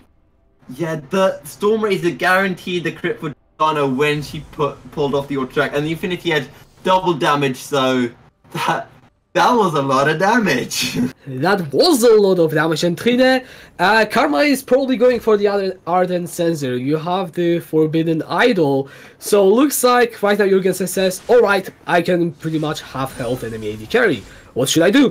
Probably get damage for your AD carry so he can one-shot anyone. Yeah, and you now run into a problem if you're created. Do you build the armor for Tristana, or do you go for the MR for Karma? But as Karma is taking starting to take the outlet center, maybe focus a bit more on Tristana, because Tristana is popping right off. She is. However, one thing I have to point out is that the Baron buff has expired, but the base of Crater still stands. And the case usually is, until you break open the base, you need a lot to snowball your advantage through. And when T2 didn't do that with this Baron buff, they are pretty much just giving Crater an opportunity to try and strike again in 1.5 minutes. And even though they are ahead, and I believe that if T2 play any team fight well, they will win it, you still got that champion of Ash, who has been trying to make plays. Not sometimes just being too far behind for them to pay off, but now he's getting to a point where these plays will hurt you. I just realized something. I don't think we've seen Kawhi use his ult. I think we did in the team fights, but mostly it is for the disengage when Total is getting jumped. But what I was going to lead on from that is, if you are Toto, you have got Kawhi. He's got the Z convergence. He's got the Knight's Vow. You've got a Karma that's going to be picking up Ardent Sensor. So you've got a lot. Wait, Pinchos! Oh, Toto jumps into the entire team. That is not what you want a shutdown going into.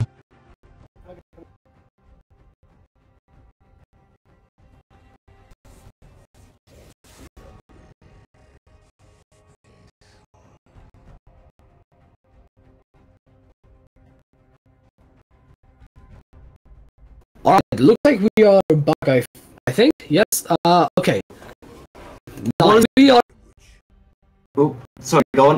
No, I mean, what did you want to say? I didn't really have anything. I was just going to say, one thing I did want to mention is Amumu, the main tank T2. It's not tank, regardless of tank veins, of course.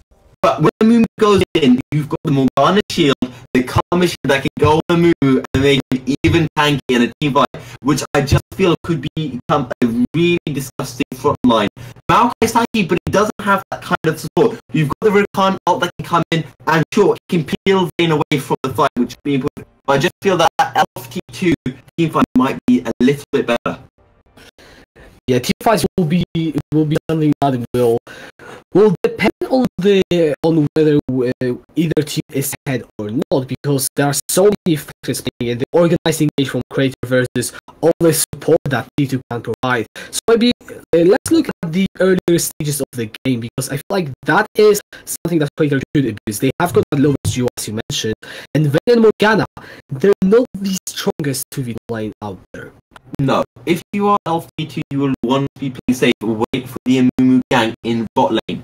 So I do feel that Crater will want to take a big lead bot, as they did in game 1. But I'm also quite intrigued with the Maokai Kled lane. Can Volga do it again? Can he get a really good lane phase and try to snowball for his team? Well, usually when you look at a lane snowballing, one thing that does come into the question are the junglers. But once again, Jarvan for Crater, and Lazypan has already proven that he can make work on that champion. On the other side, Pitch 6 on a Mumu, who can fight the ganks, and is really most useful after level 6. So how do you think these junglers will play into that top lane matchup to try and secure victory for either of the top lane? Again, I don't know, but I get a feeling that that Lazy Panda will be focusing on the mid lane. He will want to be going on the Karma, while you will have a move wanting to focus on that bot lane. You do not want Falcon to get ahead. You want Dota to be in contention, especially on the Vayne, when you get to that late game and deal so much damage as soon as she presses that R button. Oh yeah, it definitely will be. And yeah, this game will just bring so much fighting, I am hoping, and really you want to get yourself, and I feel like that is a theme that will recur a lot throughout this game, because if you can get the lead, then you have the lead in team fights, and unless the game goes to 40 minutes, and you have full items on everyone, that lead will stay with you, and Crater, it is a very viable option for them to go for. I am interested though, because Crater, the newcomer had, they knew that Jurgensen had picked the Karma, and then Champion Bash picked Swain to play against that Karma. I do think Swain is a decent pick because you have that long range poke that you can use against her. So watch out for mid lane because Champion of Ash, I would expect to get a bit of the lead against Johansson. Oh, yesterday? I mean, yesterday. No, it's not 24 hours yet. Last game, we have seen Champion of Ash try and punish Yugensen's karma on that Cassiopeia, but not really being able to.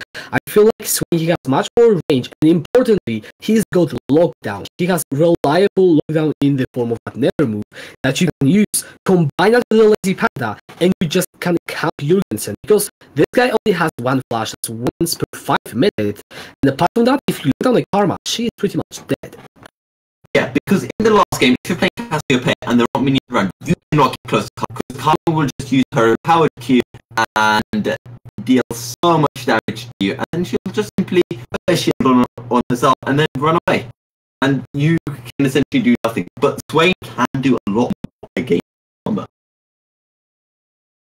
Yeah, he can, he has said the never move combo, even the whole burst of the Swain is just coming so much faster, both in terms of the time that the burst takes, as well as in terms of the actual early, the time of the game where it comes through, because Cassiopeia needs so many more items. Swain will probably press you without even any items, and on one item, he will just be very, very strong, and probably annoying to deal with as well. Pretty important to mention as well, all the summoner spells are the same, both top and mid lane is going for that TP, so again, expect to see some team fights. Hopefully none of them will end this time by TP to team fight just to get blown up. Well, you mentioned the TPs, and if games wanted to really tell us something, it is that there were a lot of teleport plays. Some of them didn't quite work out, some of them did. Now with 4 teleports in the game, I am pretty sure we will be seeing the dragon being contested a lot, and the team that can pull it off better will be the one that will come out on top. So eyes on literally everyone, because just because fight is happening bot side, this game, it definitely will not mean that only bot side people will be involved. One thing I would like to clarify on is you mentioned earlier, what are we going to see with regards to the jungle? But for some reason, I've only just realised now, Maokai has a massive stun as well. And of course, he only has that when he's level 6, but as soon as he hits 6, expect Jarvan to be at that top side to camp on Kled. Similarly, when Kled is 6, expect him to rotate down to mid and help him with a gank on Champion of Ash on that Swain. We also will need to looking at the Dragon RNG, because we've seen 2 Infernals being the first to trade the last game, which is probably something that's part of these fights. If it will be a Cloud Jade, we could not be seeing that, and we might be seeing game just slow out longer and see less fights. As well as another thing that I want to talk about is the lane priority, because if you can get your bot lane to push out, then you've got such an easier access to the Dragon. Yes. And I was about to mention that as well. If you're Crater, you want to have the Infernals. The LT2, you do not, because you are playing that Vayne Morgana lane, and you will get pushed back by the Lovers duo. So, expect Crater to have that bot lane dominance and be able to rotate to the Infernal Drake Pit much quicker. Well, I say Infernal Drake Pit, but we don't know if it's going to be an Infernal. Yeah, but well, hopefully, I'll take 4 straight Infernal. Can you get 4 in a row? What was the max? No, only 3. Yeah, you can. Yeah, you can have more than 3 spawn in one. So yeah, right now we're going to have to see which of the dragons will be the first one. We have just like 1 minute until we'll go into the game. So final thing to talk about, I think, guys. Tell us in the chat, who do you think is going to win, because we are in a game 3 between Crater and T2. This one game decides the whole series. Everything that happened before technically doesn't matter this game, because anyone can take it, but only one of them will be victorious. You know, one thing to mention is we Toto last game. She was on the Tristana, she was ahead, but she was so aggressive with the jump. Vayne has the dash. Maybe psychologically she's still in that, oh, I'm gonna Tristana and I'm carried. Maybe she'll just make a few bad Q tumble into the enemy, and that could spell absolute disaster for LT2. Well, this time you do have the Black Shield on Morgana, and let's not forget the buffs for the Vayne. Q now has a 50% cooldown reduction when used during an ultimate, and that is the 1 second cooldown when you max your Q. This is a lot of tumbles that you can use. That's true, but Morgana, Black Shield, and a tumble cannot get you out of the Jarvan category. That is also very true. And we will just need to see Total if he decides to play aggressive, and can he play it measured? Can he save his flash for the moments where he actually needs to flash? Because he has a lot of support, and I feel like when you flash, a binding will land on the Rasmus in the bot lane. Oh, okay, looks like the stream is not in the game right now. So, yeah, what happened is a standard cover right now. Rasmussen just attacked by the binding, and he will unfortunately come into lane with only 200 health. So that is what is happening. We should be getting our stream in the game fairly soon. Yeah, and we mentioned the team fight of having your Mumu going in with a Karma and Morgana shield on. But we haven't mentioned that Lazy Panda can Cataclysm in and 6 can off the Maokai out. So that is also great engage as well, and Falcon will deal so much damage. He's got a lot of tanks around him that can peel for him. Oh yeah, he does, and you know, when you talk about all of that CC and all of that zoning tools, the Feathers are just another one, because a good Blade Caller with all of that supplementary CC from the Jarvan, from the Rakan, will just completely destroy anything that T2 can bring right now. I'm getting information that you guys are apparently in, so welcome to the game. Not much has— oh, look at the move, might get collapsed. And that was really good from Lazy Panda and Champion. Actually rotated just in time and were able to steal the Scuffle away from Mumu. So a lot of time wasted from and that is a very good job for Crater. Yeah, Crater will manage to delay these items for P666, which is very crucial because Amumu needs at least one item on top of his jungle one. Look at the top lane. Vulgar Disposal is already trading onto sticks quite effectively now. There's some more trading in the bot side, but looks like kills are unlikely to go either way, as all summoners are available. Not too much damage is actually being dealt out, and the game just goes now into a nice little stall.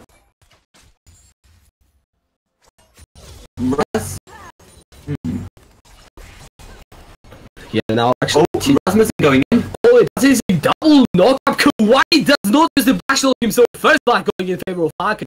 Toto cannot trade it back. A huge set of Rasmus in the flash forward over the wall from Messi. He gets the blue buff as well. Crater dominating right now. Great stuff, and I was about to mention an important aspect of Rasmussen getting out so early on is that the Lovers duo would not be able to flex their muscles this early on because Rasmussen was low on health. But even with that disadvantage, that handicap in health, they still picked up the first blood on the Morgana. And now the Lazy Panda is finally on aggressive jungle pick. I feel like it's good to see him finally being aggressive in the jungle, taking the initiative, because Sticks having a go at Zola. He is. Vulgar Disposal goes back with the jousting. His Carl just runs away. Sticks is very low. So is Vulgar, and he is still trying to get back his bar. But coming back to my previous point, I am happy for one to see Lazy Panda being on an aggressive jungle and doing something.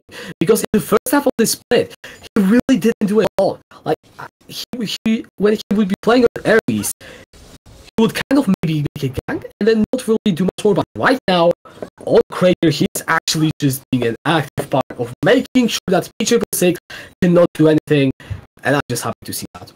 One thing I completely forgot to mention in the pre-match build-up is if you're going to move, you are so prone to being invaded by your enemy jungler, and Jarvan is a fairly strong early game champion as Moose goes for a gank. Yeah, P666 will try to lock down Sticks. Flash is still available. Twisted Advance will buy some time, as well as the Balance Smash. Flash is still there from Sticks. He doesn't even have to use it, so a nice escape from the top laner of Crater. Yeah, Amumu used what's it called? His Q anyway. the bandage shots. He waited a fair amount of time, which was good, but Styx, is he going to go down? Yes, flash forward for Volker disposal, the pocket pistol gets the kill, and it will be equalized 1-1 on the scoreboard. Yes, very well played by Disposal. Using the flash, did not want to give Styx a chance to be able to flash away. So well played from Disposal. He did take a fair bit of damage, but it's always the case with Maokai. You can go in, but as soon as Maokai goes in on you, he will pull off a fair bit of damage. So you just need to be able to trade for a little bit longer than that point. Yeah, now you can say the melee here, it's not has to flash away already. That is the sounder bird. Now you can so easily return guys this card. That was such a clutch flash as well. He flashed, but she just narrowly avoided the sway and the bubble pullback. Otherwise, she would have got stunned anyway and probably died regardless.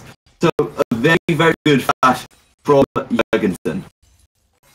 It will get him out of safety temporarily. Now he's trying to go for the trade, considering that Chamberlain has no mana. But the minion will block his magic. You know, people say he will try to go onto the lazy panda, and he will get hooded up a single block at only onto Kawaii. He already flash with flash forward from Falcon. He tries to get a kill, will succeed in doing so.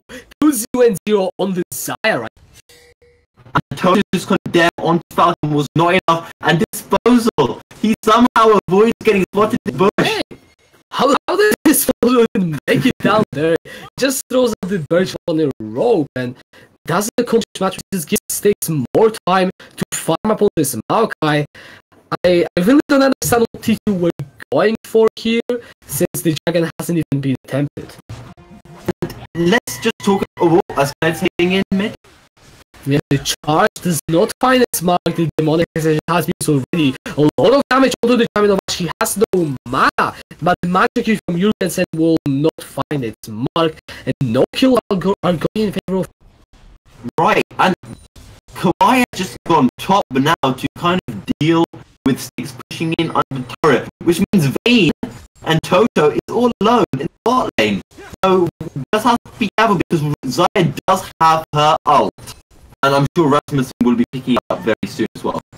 Just a few minutes away from the level 6, both summoners are available, but the engage from Rakan can be so very quick. So Totot needs to make sure he'll just pick up the CS under the turret, and will not really look to overextend anymore. Right, so let's just talk about what's happened so far. The Lovers duo is ahead. Falcon on the Zaya is 2-0. So almost popping up. He hasn't backed yet, so expect when that back comes out, they will be dominant in lane. Kled Vulgar Disposal is winning that top lane. He has got a kill, and Styx has died. Meanwhile, in the jungle, Darwin and Lady Panda have only had an assist, and he has invaded on the Amumu a fair amount of time. So Amumu, they're behind right now. Well, look at the inventory of Falcon. That's a whole Storm Raider at 9 minutes on Isaiah. Yeah. And Vayne took the Doran's shield. He was expecting to go defensive against strong Lovers duo lane. And she has had to, that Doran shield has been important. But she's going to be so far behind now. She's backing now, so let's just see what kind of items she's able to pick up. Toto does manage to get the Vampiric Scepter, which I feel like is very useful, considering that Falcon's damage is going to be absolutely huge right now. A Storm Zero and Zaya is a good 10-15 minute spike, not a 9-minute one. Like, if you can get it before 12 minutes, then you're in a good spot as Zaya, and Falcon will be very happy to get inside so early on. What I do like is that Toto has prioritized the boot. If you've got a Rakan ulting in, Rakan's got the dash, you want those boots to have the ability to escape. So, Toto going for the Killer 2 boots straight away is a decent pick. Now, Toto will try to go out. Yeah, Toto does get connected to do all for Rasmussen. Here goes the quickness. That is a lot of damage, but the curse of the Sadmami curses Falcon, and Rasmussen falls down.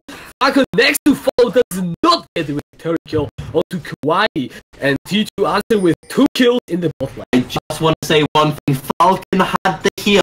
If he had pressed the heal, he could have got one last clutch auto attack on Kawaii that could have got him a kill. So, I understand why he didn't want to essentially waste a heal, but I feel that he should have gone with it just to be able to pick up a kill.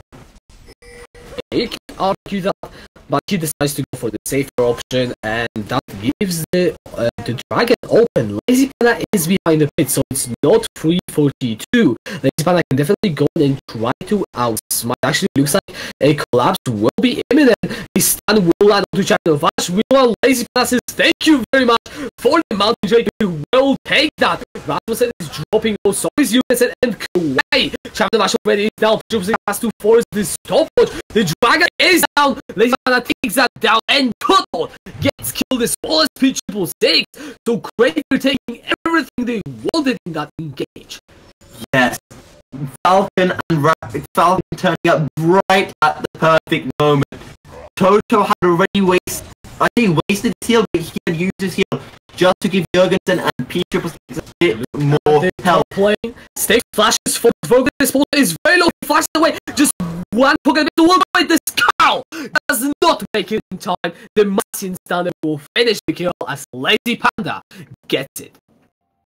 I don't understand why he flashed. I could understand if it was the other way around because he'd be flashing towards the turret, but in this case, this person was just flashing towards the blue turret, so it was never going to work. Meanwhile, bot lane are going to pick up the first turret of the game. The Crater this time getting in with the lead already over 2,000, nearly 2.5. The Herald is the next neutral objective on the map, and we will need to see if T2 are in shape to even contest that, or if they will just try to rely on the vein scaling to pull off some advantage. I was going to say, just before we had that big fight, that it was a great play from Amumu. Kawhi landed both of his dot bindings, so that was really well played by Kawhi. He's actually been very good with Qs and stuns so far.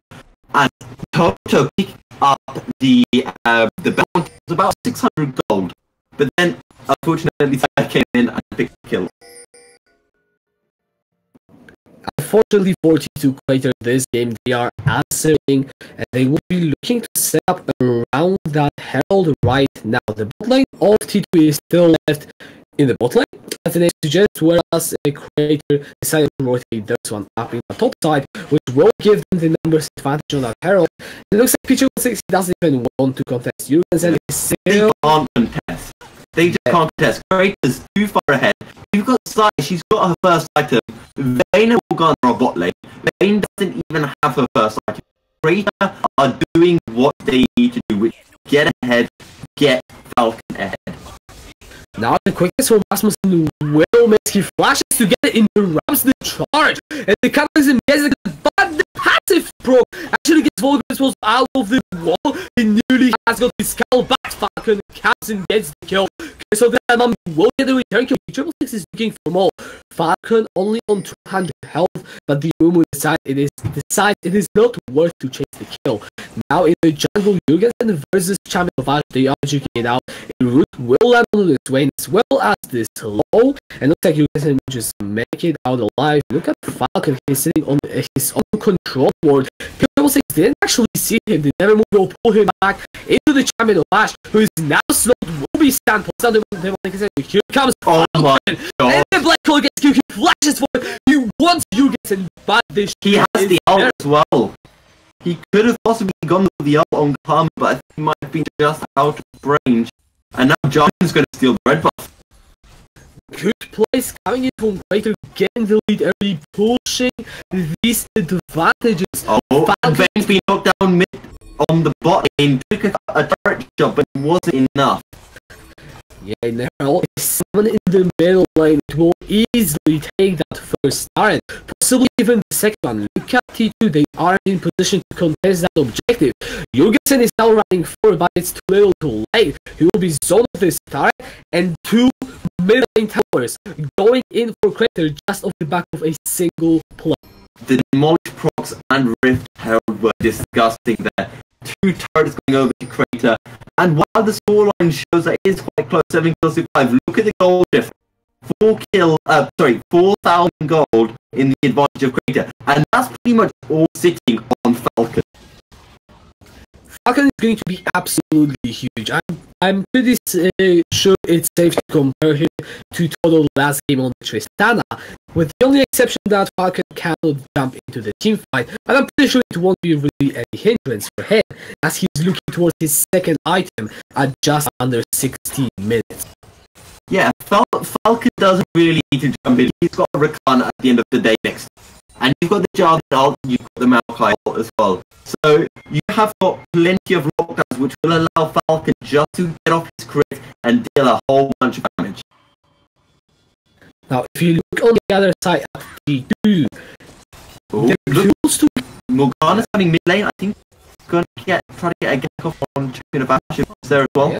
Champion of Ashes is slightly out of position, but he just runs under the barrage. The Black Shield is there, but doesn't accomplish too much. And the top lane turret will fall in favor of Crater. They pick up the 4th of the game. The Dragon is the Cloud one, but it looks like T2 they will be content and will be trying to contest it anyways.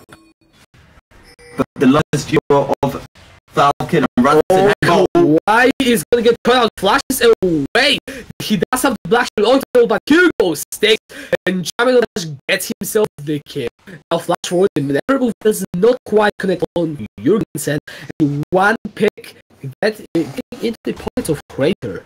Yeah, and I think if you are Crater now, just pick up your objectives. They still are yet to lose an objective. It's almost a repeat of game 1, just like they're not as strong. Although Falcon's a bit stronger than he was, but the rest of the team is. Yeah, the rest of the team isn't snowballing quite as hard, but they are still snowballing very hard. That is only 17 minutes, and that is a 5,000 gold lead. The Baron isn't even spawned in 3 minutes, and we have 2-0-2 on Champion of Ash, 5-1-1 on Falcon. First items completed across the board, and Jurgensen is still looking for the second one. This volley disposal will be forced to flash away, and that is another summon not available for the next fight.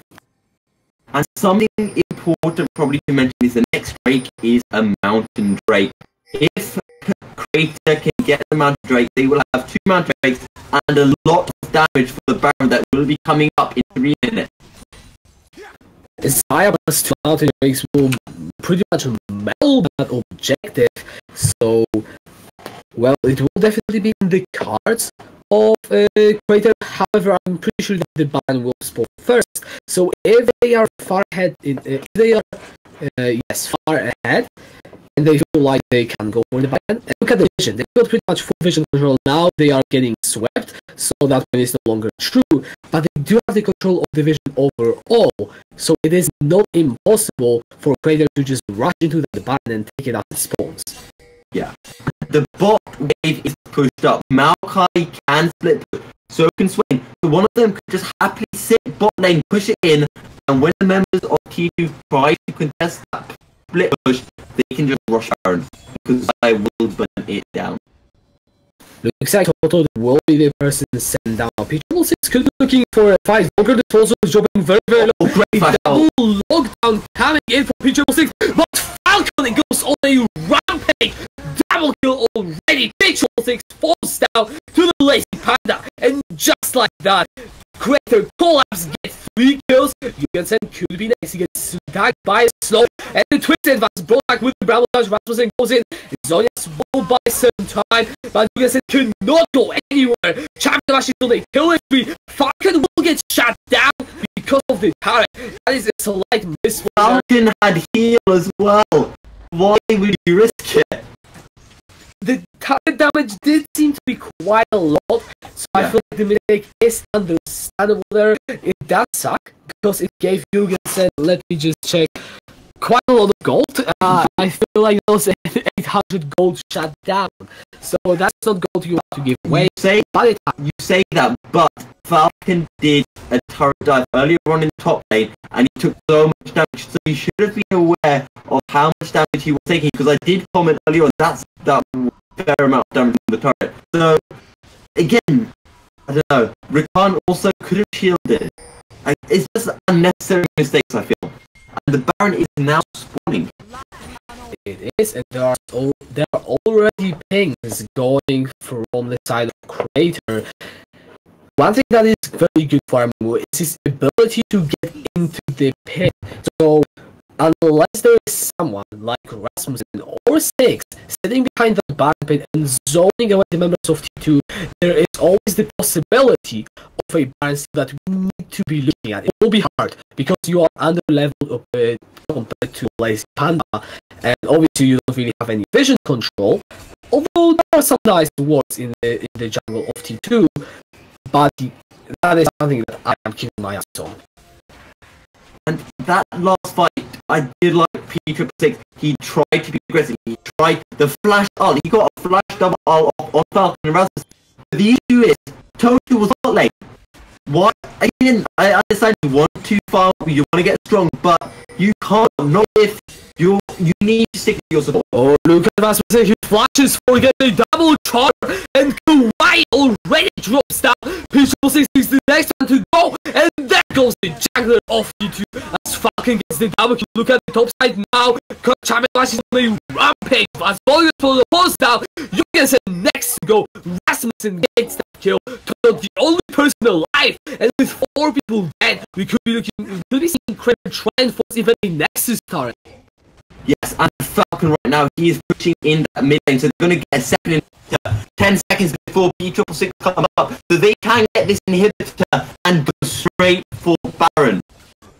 Yeah, the second inhibitor is all but set to fall right now. Falcon gets the last hit, and with that, Crater don't even need to be the lanes will pressure themselves. They will even take that Mountain Drake that is now finally spawning, and they will be very happy to finally put this series to a close if they can.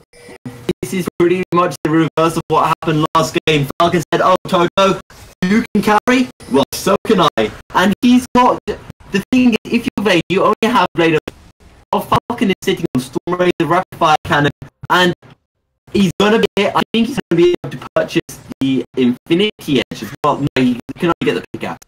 But he's just so much further ahead, and he just cannot compete with that damage. And now the Baron is wide open. Kawhi will go behind the pit, try and put down some vision. Any vision you can get as the team trying to steal a Baron is worth its weight in gold, since it will allow you that information to try and attempt a steal. Because at this point, it feels like that's the only way for T2 to get back in this game. I would like to see, and I would expect Crater to actually focus on the bot lane with the Baron, because so many of LT2 he will have to work on the wave pushing in. Again, I mentioned in previous games that I think go for Baron now. P666 is in base, so no steal will be there. Double Mountain Drakes make that objective go down so fast, and Crater will secure themselves the Baron, get a 10,000 gold lead, and they will be looking to close this series out finally after the vehicles come. Why is it always that the team that has wave clear is one that gets far ahead? LCQ have practically no wave clear. Kawhi pops down into the zone, but he cannot get anywhere. He tries to buy as much time as possible as he turned away Lazy Panda and Six, but he's all but set to fall. Here goes Six. Lazy Panda is the one to take the kill credit. And now Infinity Edge is finished on Falcon. 4 versus 5. Baron buff. 2 inhibitors down. 10,000 gold lead. What more do you want as Crater? If I was Crater, I would like another inhibitor, which I feel like they're just going to go take the Nexus turret. As I mentioned, LT2 have no wave clear. Sure, Comet deals a bit of damage to waves, but it's not enough. Well, here was the first Nexus turret. You can say he's going to get knocked up, charmed up as well. Toto is trying to destroy the damage, he gets charmed himself, brought back to the team. Already. A double root is good from P666. They get 1 2, but it's already returned 2 for 1 for now in favor of T2, and Toto is flash. But look at Falcon doing the work. He calls the blades back, and the second Nexus turret is under heavy siege. 3 versus 4. He goes to charge to Rasmussen. Toto is bombed back. Toto is down. Double kill from Falcon. He goes for it with the storm, with the blade storm, and the Nexus is exposed, and Crater will close this game out in a 2-1 win. fantastically played from Crater. They took the hyper carry pretty much ADC and they destroyed the bot lane, and they did what LT2 did in the last game, and that's why I questioned the Vayne pick at the beginning. It's not a champion you can do well with early game, and again I feel like he should have gone with the Toto can play that loop, so why didn't he? I feel like it's just a matter of preference. Toto is a person that he likes his hyper carries a lot, and I feel like that is something that he will actually need to work on coming later into display, because we've just seen a team like Crater can work around your playstyle and just shut it down. By the way, guys, the links for the MVPs are in the chat, so vote. We will have a look at that in just a few minutes. And yeah, let's talk about what that game means. This was the actual last game of the first round, you can say. Technically, all the teams have played at least one game at this point. Yeah, and going back to the votes, who do you think is going to win it? Falcon or Toto?